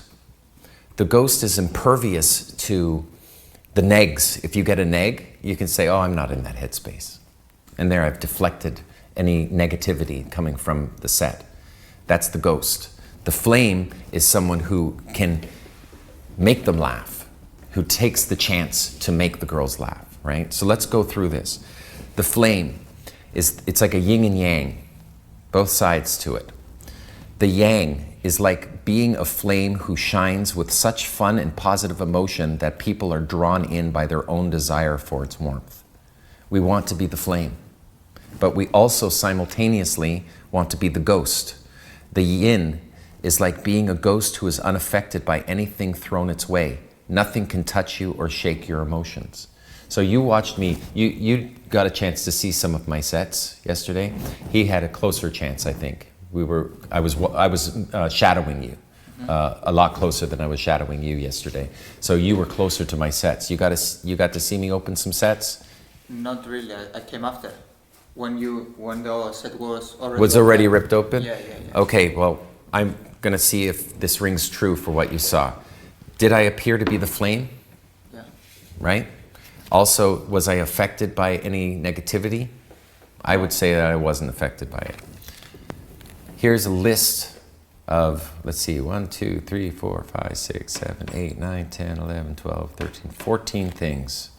1, 2, 3, 4, 5, 6, 7, 8, 9, 10, 11, 12, 14 things on each side. What you need to be in field is both at once. And at the end of a long night of gaming, I look at this and go, was I this? Was I happy? Did I convey happiness? What about fun? Was I fun? Was I expressive? I think so. I think I put a lot of expression into my game. Always adding value. Magic is an instant value demonstrator, IVD. That's coined by Style, by Neil Strauss, the IVD. It's like a DHV, but it's instant, right? And the power of magic is not in me doing magic for a girl. It's in me doing it for the crowd. She watches the crowd and she sees I'm socially calibrated. I'm socially intelligent. That's the power of it. So that's the power of storytelling. It's not in telling the story to the girl. It's in telling it to the entire group. Merge sets, make the group bigger. Tell the story, captivate them, tap them on their shoulders, bring them in, tell them a story for just 5 minutes. And she will have witnessed that. And that's the magic. That's being the flame. Just for 5 minutes. That's all you need. So was I happy, fun, expressive, always adding value? Was I playful, positive? Was I talkative? I'm not in a confident state. I'm in a talkative state. The number one emotional state that you can be in that most helps pick up is what I'm in right now. Thanks to you guys, I've been able to get into a talkative state. It'll be a lot easier for me to open a set now that I'm back into that mode of being talkative. If you're talkative, you're conveying your personality, right? Was I curious? Well, I do a very curious qualifying. Tell me about yourself, I'm curious. I literally say that, I'm curious. Is there more to you than meets the eye? I mean, you're a beautiful young lady, but beauty's common. What's rare is a great outlook, personality, energy. And you got 2 out of 3, it's a good start. If you could be anything with no chance of failure, what would you want to be? Don't say princess. A nurse, for real. You want to help others. That's fantastic. I don't even want to talk to you about that. Just come here, hug. Right? A reason to like her is qualifying. Being curious. Making things happen. Did I make things happen? I opened sets, I merged sets, I made things happen. I showed them stuff, I talked to them, I storytold, right? Was I warm and friendly? I think I was. I didn't get in any fights, right? I didn't get in anything, even negative with the gay guy, you know? You were negative with him? No, I was not negative with him. We could have been. Yeah. We could have been because he was overstepping his bounds. But by us being warm and friendly to him, it disarmed him. He stopped being a dick because remember at one point he was pointing at you and he was touching you, you know, he was being a dick and you were laughing it off. That I think was the right thing to do. We were warm and friendly. Competent and successful. Enthusiastic. That's how we have to be in field. We have to be enthusiastic about not them, but about our material, about our stories. We're interested in what we have to say, right? And that enthusiasm is contagious. I can talk about absolutely nothing, but if I do it in an enthusiastic manner, you're gonna feel it too. So that's part of being the flame. Also appreciative of their time, saying, wow, I really appreciate having met you.